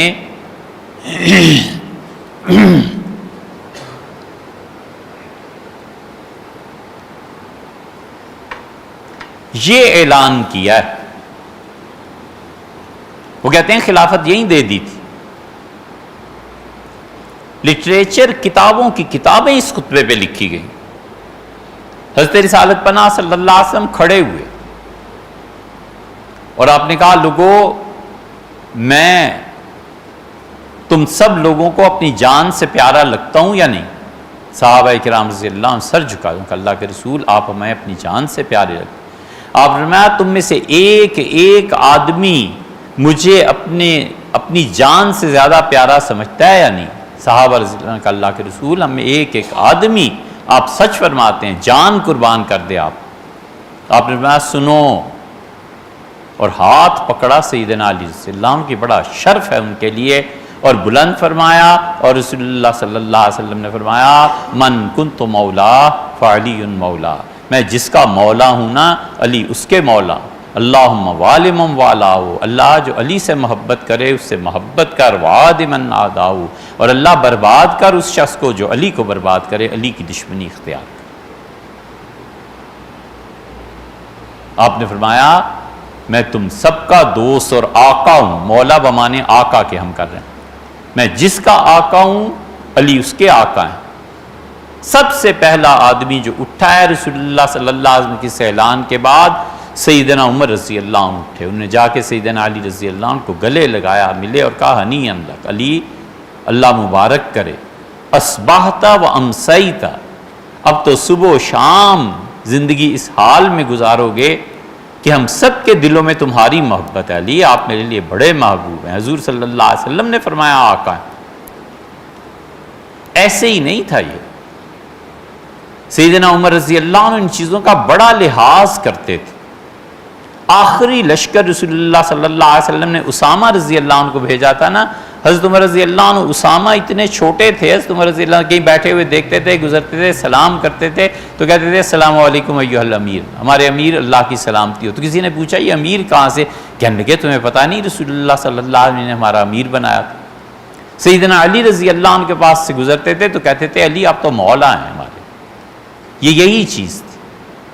رسول اللہ صلی اللہ علیہ وسلم نے بس اتنا خطبہ دیا، بیٹھ گئے اور قافلہ چل گیا۔ اہل تشیع کا موقف یہ ہے کہ یہ رسول اللہ صلی اللہ علیہ وسلم کا اعلان تھا، آپ نے خلافت دے دی اور طے فرما دیا کہ علی مولا ہے، مولا بمانا خلیفہ کی۔ اس حدیث کی ایک اور مرتبہ ضرورت پیش آ گئی۔ اس حدیث پہ شیخ الاسلام ابن تیمیہ رحمۃ اللہ علیہ نے منہاج السنہ میں جو جرح کیا ہے نا وہ قابل قبول نہیں ہے۔ شیخ بڑے رتبے کے آدمی تھے، شیخ بڑے مقام کے آدمی تھے، لیکن ایک آدمی 10,000 فتوے دیتا ہے، اس میں سے 1 2 4 میں غلطی ہو جاتی ہے تو آدمی کیا کہے یہ معصوم تھا؟ کوئی بھی معصوم نہیں ہوتا، ہو جاتا ہے۔ کون مفتی ایسا ہے امت میں انگلی رکھ کے ہمیں کوئی بتائے کہ یہ ہے جس کے فتوے 100% تسلیم کیے گئے؟ نہیں کیے۔ سیدنا عمر رضی اللہ عنہ امیر المومنین کے سارے فیصلے آگے کو نہیں چلے۔ حضرت عمر رضی اللہ عنہ کا موقف واضح تھا کہ عورتیں جو میت پر روتی ہیں تو میت کو ان رونے والیوں کی وجہ سے عذاب ہوتا ہے۔ سیدنا عمر رضی اللہ عنہ سختی سے منع کرتے تھے۔ عبداللہ ابن عمر ان کے اپنے بیٹے سے پوچھا گیا تو انہوں نے کہا روئیں یہ اور عذاب میت کو، والد کہتے تھے میں نہیں کہتا۔ سیدنا عمر رضی اللہ عنہ کی 10 باتیں اور مل جائیں گی، نہیں۔ کون ہے؟ حضرت رسالت مآب صلی اللہ علیہ وسلم سے تمام تر شرف اور عزت اور مرتبت اور عالی پن کے باوجود اجتہاد میں خطا ہوئی ہے اور امت نے اس اجتہادی خطا کو تسلیم کیا ہے۔ اللہ کی وحی آئی ہے کہ آپ نے جو فیصلہ فرمایا نا یہ ٹھیک نہیں ہے، ایسے نہیں، ایسے کیجئے، ایسے نہیں، ایسے کیجئے۔ تو خطائے اجتہادی اگر نبی سے ہو سکتی ہے اور فتویٰ اگر کسی بڑے سے بڑے صحابی رضی اللہ عنہ کا اس سے رجوع کرنا ہو سکتا ہے تو ابن تیمیہ رحمۃ اللہ علیہ کیا ہیں بھئی؟ ان سے ہوئی ہے 2 4 جگہ ختم۔ اس حدیث پہ جو حضرت نے لکھا ہے وہ امت نے تسلیم نہیں کیا۔ بعد میں آنے والے لوگوں نے کتابوں پہ کتابیں لکھی ہیں کہ ابن تیمیہ رحمۃ اللہ علیہ اس میں صحیح نہیں۔ اہل تشیع نے بھی، ہمارے اہل السنہ نے بھی۔ ابن تیمیہ رحمۃ اللہ علیہ کا فتویٰ کہ مدینہ منورہ جائے تو حضور صلی اللہ علیہ وسلم کی قبر شریف کی نیت نہ کرے، کھلا ہوا غلط فتویٰ تھا، امت نے تردید کی ہے، ہوتا ہے۔ ابن تیمیہ رحمۃ اللہ نے 3 طلاق کو ایک مانا ہے، تمام تر محبت کے باوجود شیخ سے بالکل مانے جانے کے قابل۔ ابن تیمیہ رحمۃ اللہ علیہ سے ہمیں تو کیا محبت ہوتی، شیخ کو ہم سے محبت۔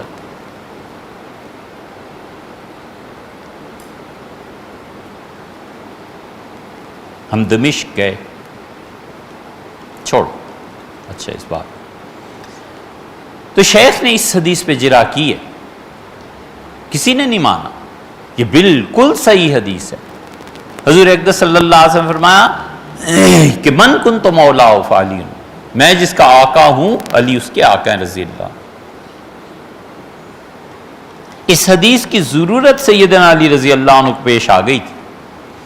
کوفہ جب اپنی خلافت میں تشریف لے گئے ہیں تو کسی نے کچھ کہا تھا تو سیدنا علی رضی اللہ عنہ نے اس حدیث کو اپنی خلافت کے لیے پیش نہیں کیا۔ ایک چبوترے پہ بیٹھے ہوئے تھے، صحابہ کرام رضی اللہ عنہ بیٹھے ہوئے تھے اور آپ نے کہا میں اللہ کی قسم دیتا ہوں تم لوگوں کو، تم میں سے جو آدمی اس وقت تھا کھڑا ہو جائے، 18 اور ایک روایت میں آتا ہے 30 صحابہ کرام رضی اللہ عنہ کھڑے ہو گئے. ان کا ہم اللہ کی قسم اٹھاتے ہیں کہ حضور صلی اللہ علیہ وسلم آپ کا ہاتھ پکڑا تھا اور آپ کے متعلق یہ بات ارشاد فرمائی. سیدنا علی رضی اللہ عنہ کا دیکھو اور گواہی دو، اسے کوئی شبہ نہیں ہے، یہ حدیث اپنی جگہ پہ درست ہے، یہ واقعہ اپنی جگہ پہ ہوا ہے، لیکن مولا کے لفظ سے خلافت کیسے ثابت ہو گئی؟ یہاں آ کر پیچ پڑا اہل سنہ اور اہل تشیع کے درمیان. وہ کہتے ہیں ہاتھ پکڑ لینا، بلند کرنا اور اعلان فرما دینا، یہی سب کچھ تھا. بھیا ہم سیدھی سادی بغیر کسی لغت کے بکھیڑوں میں الجھے ہوئے چند باتیں پوچھتے ہیں، اس کا جواب چاہیے. حضرت رسالت مآب صلی اللہ علیہ وسلم مدینہ منورہ پہنچے، بیماری کا آغاز ہوا ہے اور وفات سے 3-4 دن پہلے، یہ ہماری بھی روایت ہے بخاری کی، آپ کے ہاں اہل تشیع کے ہاں بھی ہے، عیادت کے لیے الفاظ کا فرق بتا دیتے ہیں ہم. عیادت کے لیے رسول اللہ صلی اللہ علیہ وسلم کے چچا عباس رضی اللہ عنہ داخل ہوئے، اور عباس رضی اللہ عنہ نے بھتیجے کو دیکھا اور داماد حضور صلی اللہ علیہ وسلم کے سیدنا علی رضی اللہ عنہ بیٹھے ہوئے تھے، دونوں اکٹھے باہر نکلے. اور یہ اہل سنہ کی روایت پہلے سنا رہا. حضرت عباس رضی اللہ عنہ نے کہا کہ انی لارا وجوہ بنی ہاشم، میں نے ان ہاشمیوں کے چہرے دیکھے ہیں، جب ان پہ وفات کا وقت آتا ہے نا تو ان کی رنگت بدل جاتی ہے. وہ رنگت کا جو تغیر ہے وہ چہرہ مبارک پہ آنا شروع ہو گیا ہے. علی کچھ دن بعد تم دیکھو گے کہ لاٹھی کی حکومت آئے گی، طاقت کی حکومت آئے گی. تو دیکھو حضور اقدس صلی اللہ علیہ وسلم سے وفات سے پہلے اپنی خلافت کا فیصلہ کرا لو. سیدنا علی رضی اللہ عنہ نے جو جواب دیا، کیا ذہانت ہے اس جواب کی. انہوں نے کہا چچا میں چلا جاؤں اور حضرت رسالت پناہ صلی اللہ علیہ وسلم اپنی خلافت کی بات کروں، اور اگر وہ نہ کر دیں تو امت میں جو دینی تھی وہ بھی نہیں ملے گی، پھر کیا ہوگا؟ اہل تشیع کی روایت میں آتا ہے کہ حضرت عباس تھے، سیدنا علی تھے اور اہل بیت کرام رضی اللہ عنہ بیٹھے ہوئے تھے، اور حضور صلی اللہ علیہ وسلم سے عرض کیا کہ آپ خلافت کا فیصلہ ہاشمیوں کے حق میں کر دیں. رسول اللہ صلی اللہ علیہ وسلم اللہ جو چاہے گا وہ فیصلہ ہو جائے گا. اور یہ حضرات روتے ہوئے اٹھ کر وہاں سے آ گئے. یہ اہل تشیع کی کتابوں میں یہ روایت اسی طرح ہے، ہم حوالہ پیش کر دیں گے. ہم کہتے ہیں کہ سیدنا علی رضی اللہ عنہ یہ کیوں نہیں کہہ دیا کہ حضرت ابھی غدیر خم میں میری خلافت کا اعلان ہو گیا تھا، مجھے کیا ضرورت پڑی ہے ان سے پوچھنے کی؟ اب کیوں حضرت عباس رضی اللہ عنہ کا کہ لیے اپنے لیے خلافت کا پوچھ لو. غدیر خم میں 1,00,000 آدمیوں کے تقریباً ان کے سامنے اگر وہ سب سمجھے ہوتے کہ خلافت سیدنا علی رضی اللہ عنہ کا اعلان ہو گیا ہے، یہ قضیہ کیا ہو گیا تھا؟ یہ کیا چیز پیش آ گئی تھی؟ کیوں سیدنا علی رضی اللہ عنہ نے کہہ دیا کہ خلافت میری ہے؟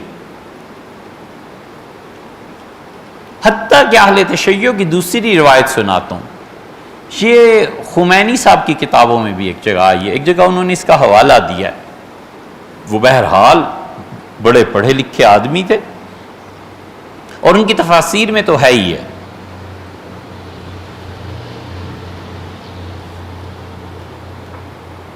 رسول اللہ صلی اللہ علیہ وسلم نے سیدنا علی رضی اللہ عنہ کی خلافت کا اعلان پھر نہیں فرمایا، یہ رو کے اٹھ کے چلے آئے.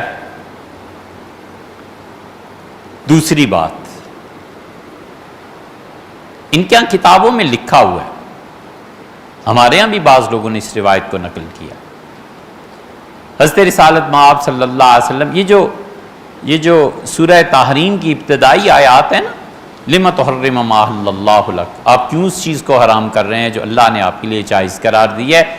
اس میں ہمارے ہاں یہی کہتے ہیں کہ مغافیر ایک شہد تھا، اس کی بو تھی، رسول اللہ صلی اللہ علیہ وسلم کے سامنے شہد رکھ دیا گیا، وقت لگ گیا، یہ وہ. یہ روایت آپ 28ویں پارے کی دیکھ سکتے ہیں. تو حضور صلی اللہ علیہ وسلم کو بو سے شدید وحشت ہوتی تھی کیونکہ فرشتے آتے تھے آپ کے پاس. تو رسول اللہ صلی اللہ علیہ وسلم اللہ کی قسم میں شہد استعمال نہیں کروں. ہمارے نزدیک اس کی تفسیر یہ ہے کہ اللہ نے اس پہ وحی نازل کی اور اللہ تعالیٰ نے فرمایا کہ کیوں آپ نے شہد کو حرام قرار دیا جبکہ اللہ نے اسے جائز قرار دیا. قد فرض اللہ لکم ان تحلۃ، اللہ نے ضروری قرار دیا ہے کہ آپ اپنی قسم توڑیں. چنانچہ روایات میں آتا ہے حضور صلی اللہ علیہ وسلم گئے، شہد کو چکھا اور اپنی قسم کا کفارہ ایک غلام کی آزادی کی صورت میں ادا فرمایا. ساری روایات ہماری ہیں. ان کے ہاں یہ آتا ہے کہ حضرت رسالت پناہ صلی اللہ علیہ وسلم حضرت حفصہ رضی اللہ عنہ کے ہاں گئے. حفصہ رضی اللہ عنہ کا حجرہ تھا، ان کا بستر تھا، ان کی باری تھی. حضور صلی اللہ علیہ وسلم وہاں رہنا تھا، رات وہاں گزارنی تھی. اور حفصہ رضی اللہ عنہ کسی کام سے کہیں گئی ہوئی ہوں گی کسی کے گھر، اور نبی کریم صلی اللہ علیہ وسلم کی باندھی تھی ماریا. اہل تشیع کے ہاں یہ ہے کہ ماریا حضور صلی اللہ علیہ وسلم کو وہاں مل گئی اور آپ نے اس سے قربت اختیار کی. اور آپ بھی فارغ ہوئے تھے کہ حفصہ رضی اللہ عنہ آ گئیں اور ان کا اللہ کے رسول یہ کیا چیز ہے، میری باری، میرا بستر، میرا حجرہ اور ماریا آپ کے ساتھ. حضور اقدس صلی اللہ علیہ وسلم نے حفصہ کو سمجھایا ایک طرف کر کے اور کہا کہ خوش ہو جاؤ مجھ سے، میں ماریا کو اپنے لیے حرام کرتا ہوں، اللہ کی قسم آئندہ ماریا سے میرا کوئی تعلق نہیں ہوگا. بقول ان کے اللہ نے اس چیز کو کہا کہ آپ نے اس کو حرام کیوں کر دیا جو آپ کے لیے جائز تھی. بات اگلی ہے. اور رسول اللہ صلی اللہ علیہ وسلم نے انہیں خوش اپنی اہلیہ کی خوشی کے لیے کہا کہ حفصہ میرے بعد ابو بکر کو خلافت ملے گی اور ابو بکر کے بعد تمہارے والد کو خلافت ملے گی. تو حفصہ رضی اللہ عنہ نیچرلی خوش ہوئی کہ میرے والد کو خلافت ملے گی. اب ناراض بیوی کو منانے کے لیے اسے خوشخبری دینا، اگر رسول اللہ صلی اللہ علیہ وسلم غدیر خم میں فیصلہ فرما گئے تھے تو آپ اس کو کیا کہیں گے، یہ رسول اللہ صلی اللہ علیہ وسلم نے کیا کہا کہ تمہارے والد کو خلافت ملے گی، یہ کس بات کی خوش کرنا تھا اور مبارکباد دینی تھی. آپ خود سوچیں. یہ روایت بالکل تفسیر صافی میں اہل تشیع کی تفسیروں میں کئی جگہ، خوینی صاحب نے بھی اس کا ایک جگہ ذکر کیا یا حوالہ دیا ہے. مدت ہوئی اب تو کہیں 80 میں پڑھا تھا، 37-38 سال ہو گئے. انہوں نے اس کا حوالہ دیا ہے یا اس واقعے کو ذکر کیا ہے کہ ہم کہتے ہیں اس کو بھی چھوڑ دیں. حضرت رسالت مآب صلی اللہ علیہ وسلم کا انتقال ہوا. ثقیفہ بنو ساعدہ میں حضرت ابوبکر رضی اللہ عنہ کی بیعت کی صحابہ کرام رضی اللہ عنہ نے. یہ جو غدیر خم میں 3 مہینے پہلے 1 لاکھ سے زیادہ آدمی دیکھ رہے تھے کہ رسول اللہ صلی اللہ علیہ وسلم نے بقول آپ کے سیدنا علی رضی اللہ عنہ کی خلافت کا فیصلہ فرما دیا تھا. کوئی ایک روایت ہے کہ ثقیفہ بن ساعدہ میں کوئی کھڑا ہوا اور اسے کہا کہ وہ تو مولا علی رضی اللہ عنہ کے بارے میں فیصلہ ہو گیا، آپ کس بحث میں پڑے ہوئے. کوئی ایک آدمی ہے کوئی تو. سیدنا ابوبکر رضی اللہ عنہ نے 3 مرتبہ بیعت کی ہے. بنو ہاشم سارے زندہ تھے مدینہ منورہ میں، کسی ایک ہاشمی نے اٹھ کے اس حدیث سے استدلال کیا. پھر بات کرتے ہیں خلافت سیدنا علی رضی اللہ عنہ کی. سارے ہاشمی موجود تھے. ہاشمیوں کو کیا ہو گیا تھا؟ حضرت عباس رضی اللہ عنہ کی اولاد موجود نہیں تھی؟ علی، جعفر، عقیل رضی اللہ عنہ سب کی اولادیں وہاں تھیں. اگر یہ خلافت کا حتمی فیصلہ غدیر خم میں ہو گیا تھا، سیدنا ابوبکر رضی اللہ عنہ ثقیفہ بنو ساعدہ میں بیعت فرمائی، پھر سیدنا ابوبکر رضی اللہ عنہ نے مسجد نبوی میں بیعت دی، پھر حضرت سیدنا ابوبکر رضی اللہ عنہ نے اس آخری مسجد نبوی کی بیعت سے پہلے لوگوں کو بلایا جو ڈھنڈورچی تھے، ڈھول پیٹتے تھے.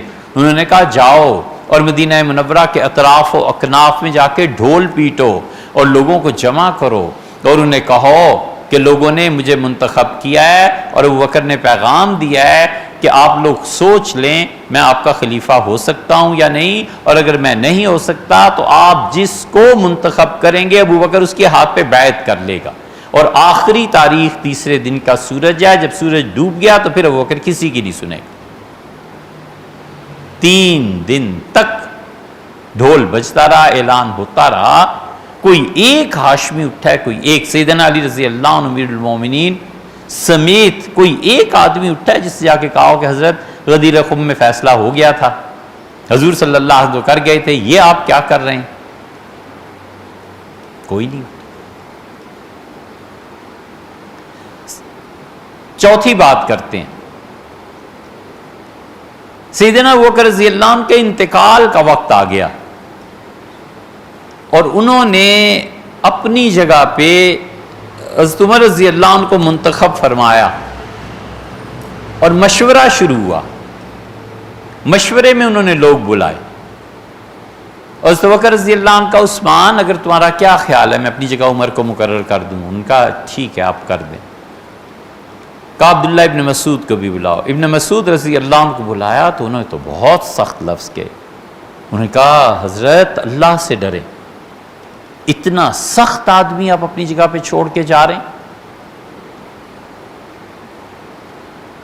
پھر چپ ہو گئے، پھر بولے اور انہوں نے کہا حضرت عمر کو خلافت آپ اللہ کو کیا جواب دیں گے؟ یہ بڑے شدید صحابہ رضی اللہ عنہ، حضرت ابوبکر رضی اللہ عنہ لیٹے ہوئے تھے، فرمایا تکیے رکھو مجھے بٹھاؤ۔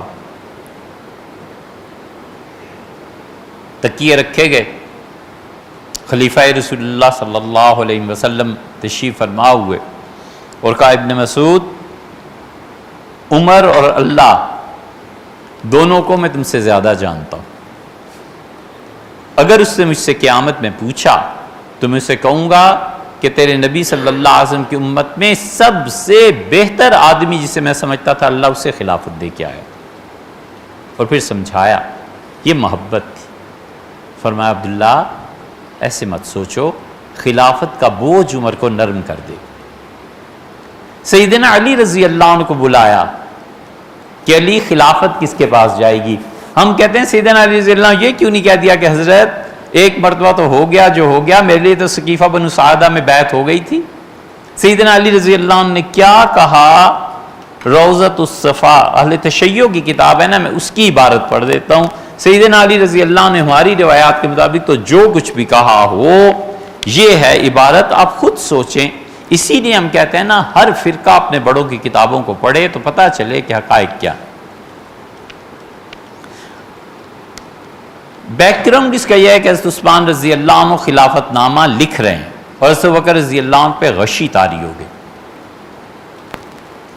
جب ہوش میں آئے تو حضرت عثمان رضی اللہ عنہ جانتے تھے نا کہ انہوں نے عمر کا فیصلہ کیا ہے، تو انہوں نے اس بے ہوشی میں حضرت عمر رضی اللہ عنہ کا نام اپنے پاس سے لکھ دیا تاکہ کوئی بھی تحریر دیکھے تو بجائے اس کے کوئی فتنہ بنے میں بتا سکوں کہ حضرت نے یہ تحریر کروایا۔ حضرت ابوبکر رضی اللہ عنہ نے کیا کیا؟ فرمایا کہ اگر نام خود را نیز می نویسی مذائقہ نہ بود، اگر عثمان تم عمر کی بجائے اپنا بھی نام لکھ دیتے تھے تو کوئی حرج نہیں تھا۔ سیدنا علی رضی اللہ عنہ بیٹھے تھے، طلحہ بیٹھے تھے، سارے لوگ موجود تھے۔ امیر المومنین علی فرمود، یہ اہل تشیع کی کتاب کی فارسی پڑھ رہا ہوں، روضۃ الصفا کی۔ سیدنا علی رضی اللہ عنہ جو تشریف فرماتے، فرمایا کہ ما بغیر عمر راضی نمی شویم کہ خلیفہ باشد، حضرت ہم عمر کے علاوہ کسی شخص کو نہیں مانیں گے کہ خلافت اس کے پاس جائے۔ ابو بکر دربارے مرتضی علی دعائے خیر بر زبان آورد، سیدنا ابو بکر رضی اللہ عنہ خوش ہوئے علی رضی اللہ عنہ کی اس بات سے اور ان کو دعا دی۔ وہ جمع کہ خلافت عمرہ کار بودند گفتند، فرمایا علی رضی اللہ عنہ کہ اے خلیفہ رسول خدا، حضور اقدس صلی اللہ علیہ وسلم کے خلیفہ، آپ کہتے ہیں خلافت غصب کر لی تھی، سیدنا علی رضی اللہ عنہ نے کیوں نہیں اس موقع پہ کہہ دیا کہ حضرت جب وہاں غدیر خم میں فیصلہ ہو گیا تھا، ایک بار ہو گئی اب تو نہ کریں، آپ لوگوں کے سامنے ہوئے عمر سے پوچھ لیں، سب سے پہلے اٹھ کے مجھے مبارکباد دی تھی، یہ کیا ہوا؟ کمال کا جملہ حضرت علی رضی اللہ عنہ، ان کا رسول اللہ صلی اللہ علیہ وسلم کے خلیفہ در این امر خطیر تأمل بسرا فرمائی، زیرا کہ در قیامت خلفاء از حال رعایا وزیر دستان مسئول خان بود، حضرت بہت مشکل وقت آیا ہوا ہے اس وقت امت پہ، اور جو آپ فرما رہے ہیں نا تو یاد رکھیے گا کہ قیامت میں اللہ حساب لے گا خلفاء سے کہ اپنے بعد رعایا کا کیا حال تھا، اور اللہ کے یہاں آپ جواب دہ ہوں گے جس شخص کو آپ مقرر کر کے جائیں گے۔ علی گفت کہ اے طلحہ، سیدنا علی رضی اللہ عنہ نے اپنی بات کے بعد حضرت طلحہ رضی اللہ عنہ سے پوچھا اور ان کو کہا ہیچ کسرا بغیر عمر اطاعت نمی کنا۔ طلحہ یاد رکھو میں تو عمر کے علاوہ کسی کی بات نہیں ماننے والا، میں صرف ان کی بات مانوں گا، خلیفہ وہ ہوں گے۔ بخدا سوگند، میں خدا کی قسم کھاتا ہوں کہ تحمل ان بارے گراں جزعورا کسے نمی دانم، یہ جو خلافت کا بوجھ ہے نا اتنے مشکل حالات میں، مجھے خدا کی قسم ہے میں سمجھتا ہوں عمر کے علاوہ کسی کے شانے نہیں اٹھا سکتے۔ یہ واحد آدمی ہے امت میں جو خلافت کو ٹھیک چلا لے۔ کدھر گیا غدیر خم؟ سوچنے کی بات ہے نا، ہم تو نہیں کہتے کہ ہماری کتابوں میں اس وقت کے کیا منظر آئے، وہ چھوڑو، لمبی بات ہو جائے۔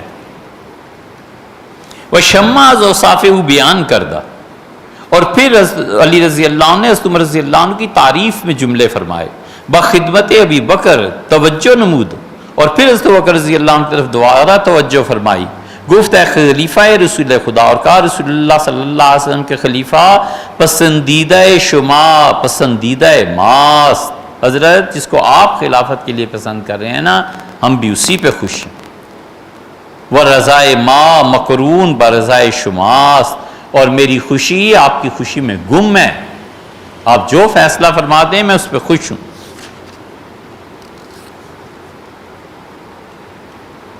یہ تاریخ روضۃ الصفا، حضرت بکر رضی اللہ عنہ کی خلافت کا جہاں قصہ ہے یہ وہاں کی عبارت ہے۔ کیوں نہیں کہہ دیا؟ پھر سیدنا عمر رضی اللہ عنہ خلیفہ ہو گئے، اس وقت بھی یہ غدیر خم کا کوئی مسئلہ سامنے نہیں آیا۔ پھر سیدنا عثمان رضی اللہ عنہ کی خلافت کا مسئلہ چلا ہے۔ حضرت عمر رضی اللہ عنہ نے کہا 6 آدمی زبردست تقریر کی، آخری جمعہ جو انہوں نے پڑھایا ہے حضرت عمر رضی اللہ عنہ نے مسجد نبوی میں، انہوں نے شروع فرمایا اور انہوں نے کہا لوگوں میں نے خواب میں دیکھا ہے کہ ایک برتن ہے اس میں مکھن ہے، اور ایک پیالے نے آ کر برتن کو توڑ دیا، ایک مرغے نے آ کے چونچیں ماری ہیں، برتن توڑ دیا ہے اور مکھن زمین پہ گر گیا۔ خطبے میں فرمایا، اور فرمایا اس کا مطلب یہ ہے میں سمجھتا ہوں کہ مرغا ہمارے ہاں نہیں ہوتا، یہ کوئی اجمی کوئی غیر عرب آئے گا اور وہ مکھن میں ہی ہوں اور میری زندگی کو مارے گا حتیٰ کہ میں شہید ہو جاؤں گا، مکھن زمین پہ چلا جائے گا۔ اور پھر اس کے بعد انہوں نے کہا کہ خلافت 6 آدمیوں کے درمیان رہے گی، اور کمال کی تقریر ہے، سیاست کو گویا امیر المومنین نے جمع کر دیا ہے۔ یہ خطبہ بڑے بڑے لوگوں نے نہیں پڑھا، یہ خطبہ اگر ڈھونڈنا ہو تو کہاں ڈھونڈے؟ ہم نے بہت سے دوستوں کا من کہ یہ خطبہ نکالو یار، سب کہنے لگے کہیں ملتا نہیں۔ ہم نے کہا اچھا بتاتے ہیں، فتح الملہم لائے مسلم کی شرح، مسلم کی شرح میں جہاں لہسن اور پیاز کھا کر مسجد آنے کا ذکر ہے نا، اس جگہ پہ مولانا شبیر احمد صاحب عثمانی رحمۃ اللہ علیہ نے اس مقدمے کو لکھا ہے۔ کمال کا مقدمہ ہے، کمال۔ فرمایا میں اگر خلافت زبیر کو دے دوں تو دوں خلافت اس کو، لیکن وہ تو پیسے کے چکر میں رہے گا۔ اور فرمایا خلافت اگر میں عثمان کو دے دوں تو مجھے ڈر لگتا ہے کہ اس کے رشتہ دار اس پہ غالب نہ آ جائیں، اور میں اگر علی کو دے دوں تو علی امت کو بڑی روشن اور واضح شاہراہ پر لے کر چل پڑیں گے اور ٹھیک منزل کی طرف لے کے چلیں گے۔ لیکن علی رضی اللہ عنہ نے لوگوں میں مل کر بیٹھ کے اپنی ہیبت اپنا وقار کم کر دیا ہے، لوگوں کے اور اپنے درمیان فاصلہ نہیں رکھا جو خلیفہ وقت کے لیے مطلوب ہوتا ہے۔ اور میں سعد کو خلافت دے دوں تو سعد اس قابل ہے کہ اسے خلافت دی جائے، لیکن جس دن اسے غصہ آ جائے اس دن تو وہ جن بن جاتا ہے، پھر اس جن جب بنے گا تو وہ پھر خلافت کون سنبھالے گا؟ اور پھر فرمایا ان 6 میں سے خلیفہ چن. 3 2 کے حق میں بیٹھ گئے. حضرت طلحہ عبد الرحمن ابن عوف نے تو بیٹھتے ہی کہہ دیا رضی اللہ عنہ کہ میں نے خلافت نہیں لینی, بات آگے کرو. 5 رہ گئے, 2 کینڈیڈیٹس ہو گئے. حضرت عثمان نے کچھ نہیں کہا, حضرت علی رضی اللہ عنہ کچھ نہیں کہا, 2 کینڈیڈیٹ آ گئے. اور طلحہ رضی اللہ عنہ دستبردار ہو گئے حضرت علی رضی اللہ عنہ کے حق میں, اور زبیر دستبردار ہو گئے حضرت عثمان رضی اللہ عنہ کے حق. خلافت کا فیصلہ علی اور عثمان نے کرنا تھا. اب کہ خلافت تو عبد الرحمن ابن عوف رضی اللہ عنہ کا کہ اگر تم مناسب سمجھو تو سب اپنا اختیار مجھے دے دو. میں سعد رضی اللہ عنہ بھی دستبردار ہو گئے تھے عبد الرحمن ابن عوف کے حق میں. ان کا میں فیصلہ کرے, تو سب نے کہا حضرت جو فیصلہ کرے. سوال یہ پیدا ہوتا ہے جب یہ 6 مل بیٹھے تھے تو سیدنا علی رضی اللہ عنہ نے غدیر خم کا ذکر نہیں کیا کہ حضرت میرے لیے تو خلافت کا فیصلہ اسی وقت ہو گیا تھا, آپ لوگ کیا کرنے چلے ہیں؟ پہلے ابو بکر کی وجہ سے مجھے چھوڑ دیا, پھر عمر کی وجہ سے چھوڑ دیا, اب عثمان پہ تو مجھے ترجیح دیں, میرا تو فیصلہ حضرت کر گئے تھے. کیوں نہیں بولے؟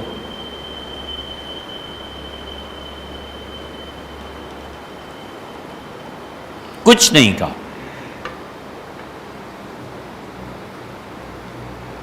عبد الرحمن ابن عوف رضی اللہ عنہ نے پھر خلافت کے لیے کام کیا. انہوں نے آخری دن جس دن خلیفہ کو منتخب کرنا تھا ان کا جاؤ اور عثمان کو بلا کے لاؤ اور علی کو بلا کے لاؤ. اطلاع آئی کہ ہم عثمان کے گھر گئے تھے, عثمان رضی اللہ عنہ کوئی دن سے سوئے نہیں تھے تو لمبی نیند کے لیے سوئے ہیں. انہوں نے کہا عثمان کو اٹھاؤ اور میرا کہو, اور 3 دن 3 راتیں خلافت اتنا بوجھ ہے, خدا کی قسم ایک لمحہ بھی تو عبد الرحمن نہیں سویا, اور یہ سوئے پڑے, اٹھاؤ اسے. آئے حضرت عثمان رضی اللہ عنہ, سیدنا علی رضی اللہ عنہ آئے. جب میں غفیر تھا صحابہ کرام رضی اللہ عنہ کا, مسجد کھچا کھچ بھری ہوئی تھی. عبد الرحمن ابن عوف رضی اللہ عنہ نے کہا میں نے تمہارے خلیفہ کے انتخاب کے لیے کنواری لڑکیاں جو پردے میں بیٹھی ہوئی ہیں اور جو بچے مدینہ منورہ کی مسجدوں میں قرآن پڑھ رہے تھے, ان سے بھی جا کے پوچھا ہے کہ کون سا خلیفہ چاہیے. تو مجھے اللہ کی قسم ہے عثمان, سب نے تمہارا نام لیا ہے کہ عثمان خلیفہ ہو. یہ سارے اہل مدینہ کو پتہ ہی نہیں تھا کہ غدیر خم میں کیا ہوا ہے.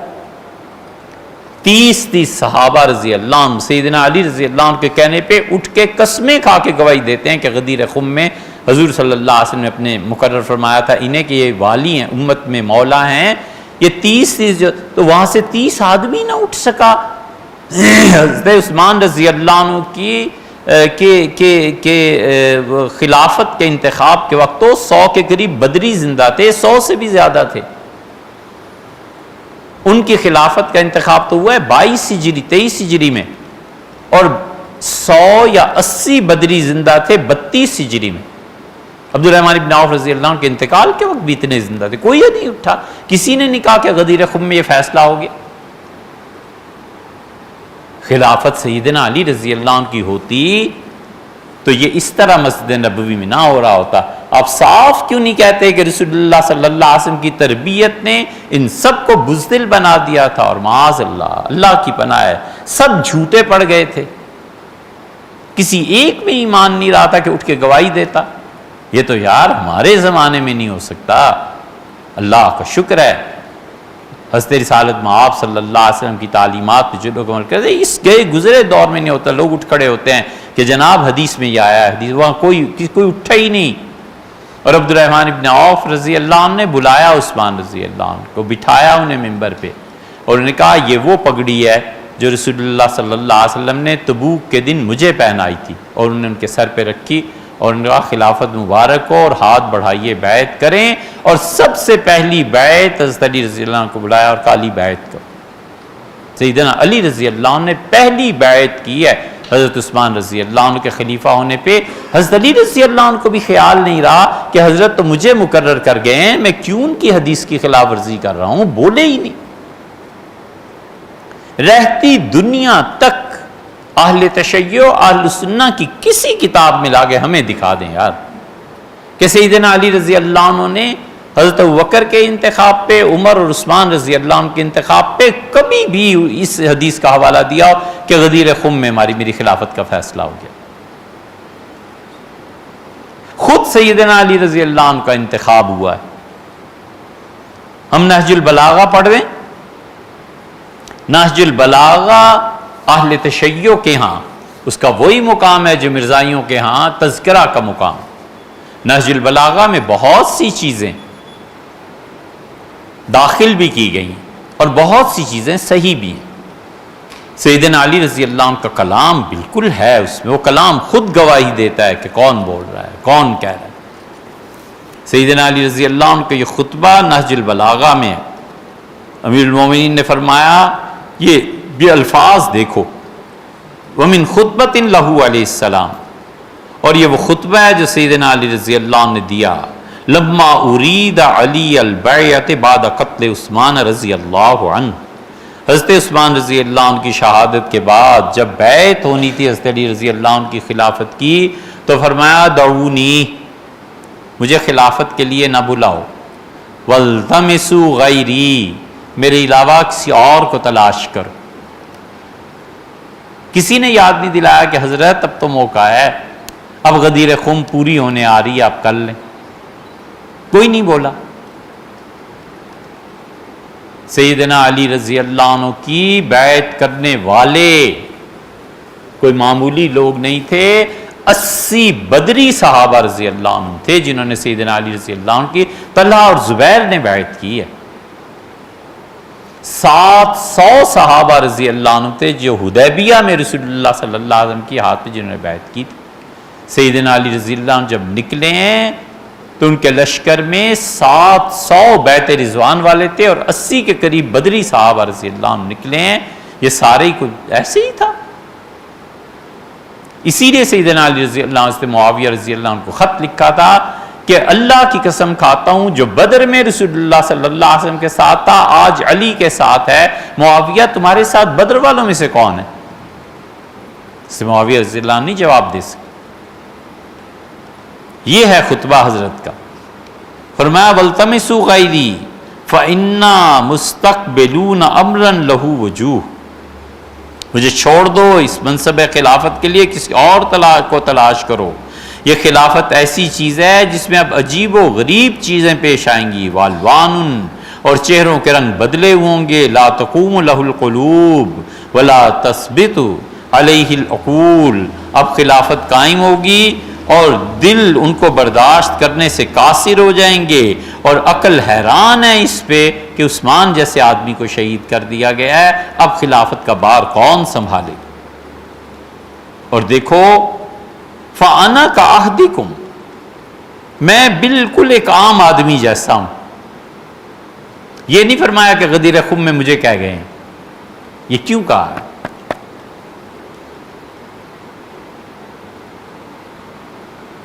وَلِعَلِيًّا أَسْمَعُكُمْ وَأَطْوَعُكُمْ، اور کسی اور کو منتخب کرو، اور جو خلیفہ آئے گا میں سب سے زیادہ اس کی اطاعت کرنے والا ہوں گا،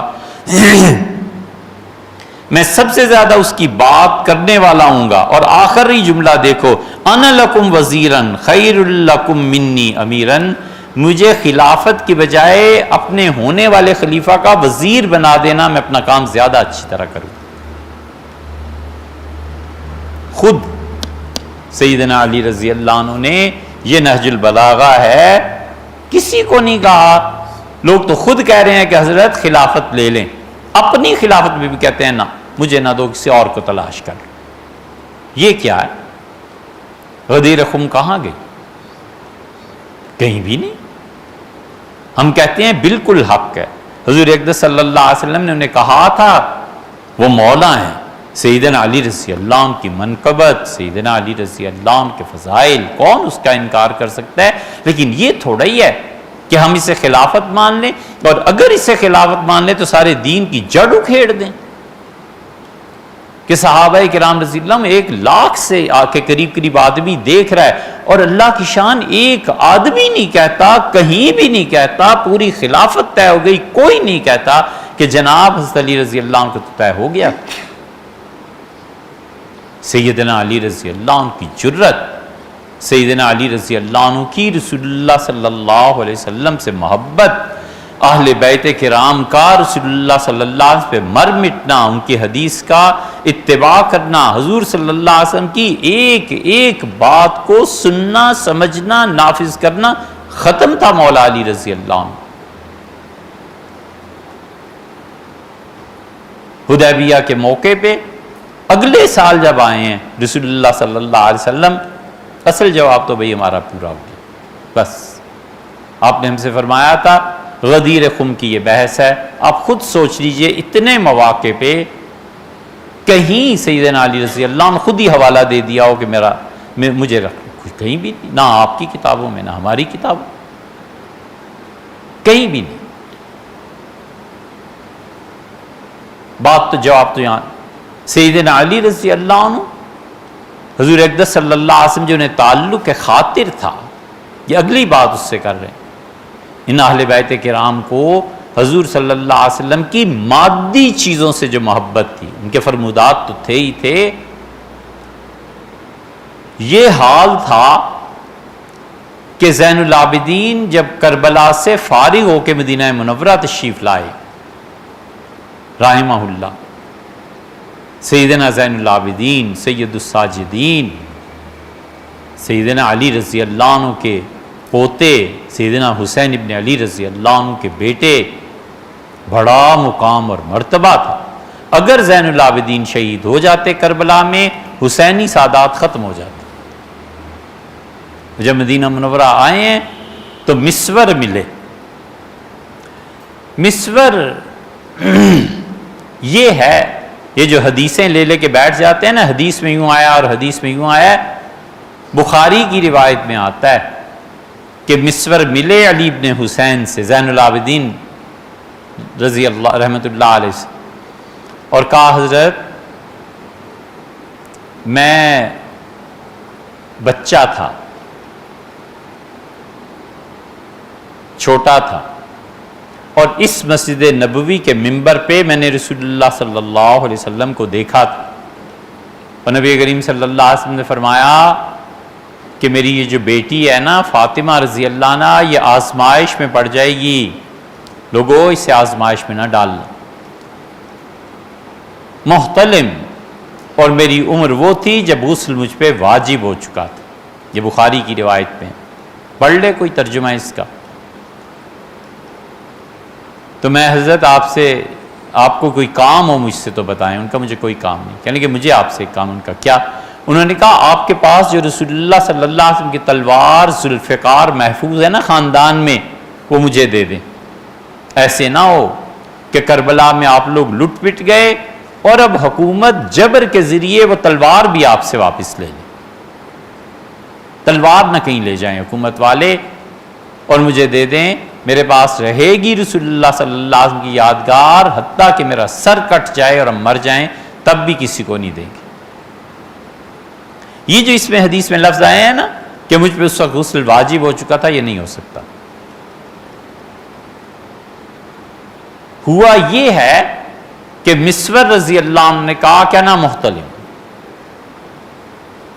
میں اس وقت جوان ہو چکا تھا، اصل لفظ یہ ہونے چاہیے کہ کل محتلم، میں اس عمر کو پہنچ چکا تھا جس میں کسی پر غسل واجب ہو جاتا ہے، میری عمر ایسی ہو چکی تھی۔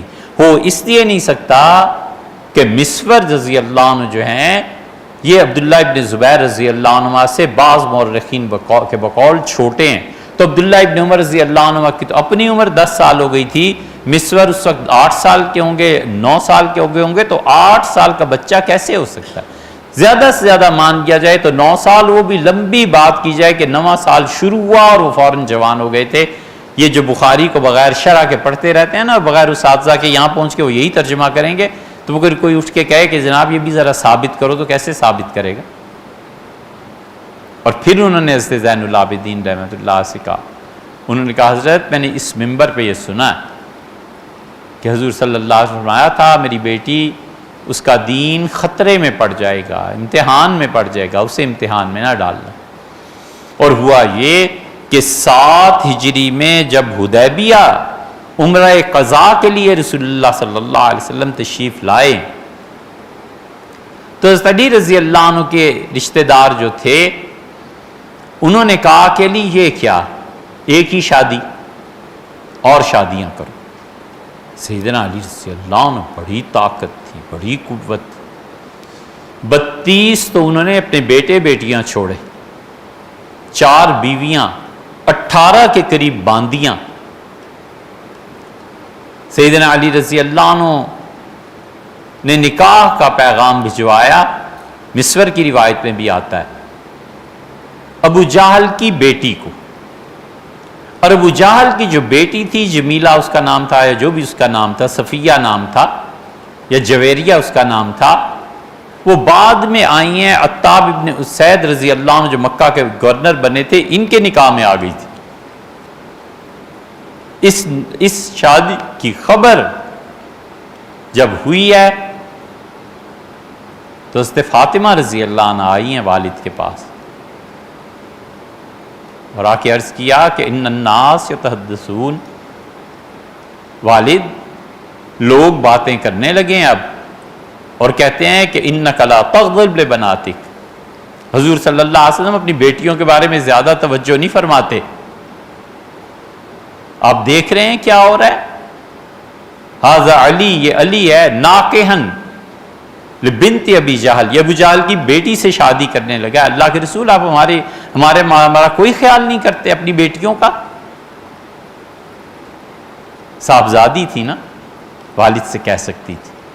حضور صلی اللہ علیہ وسلم اٹھے اور لوگوں کو جمع کیا اور آپ نے کہا واللہ لا تجمع بنت رسول اللہ، رسول اللہ صلی اللہ علیہ وسلم کی بیٹی اور اللہ کے دشمن ابو جہل کی بیٹی، اللہ کی قسم کھاتا ہوں ایک زمانے میں ایک جگہ پہ ایک شخص کے شوہر ہونے کی وجہ سے دونوں اکٹھی نہیں رہ سکتی. علی اگر چاہتے ہیں کہ ابو جہل کی بیٹی کو سے نکاح کر لیں، علی کو چاہیے میری بیٹی کو گھر واپس بھیجیں، اسے طلاق دے دیں. علی کو پتہ نہیں ہے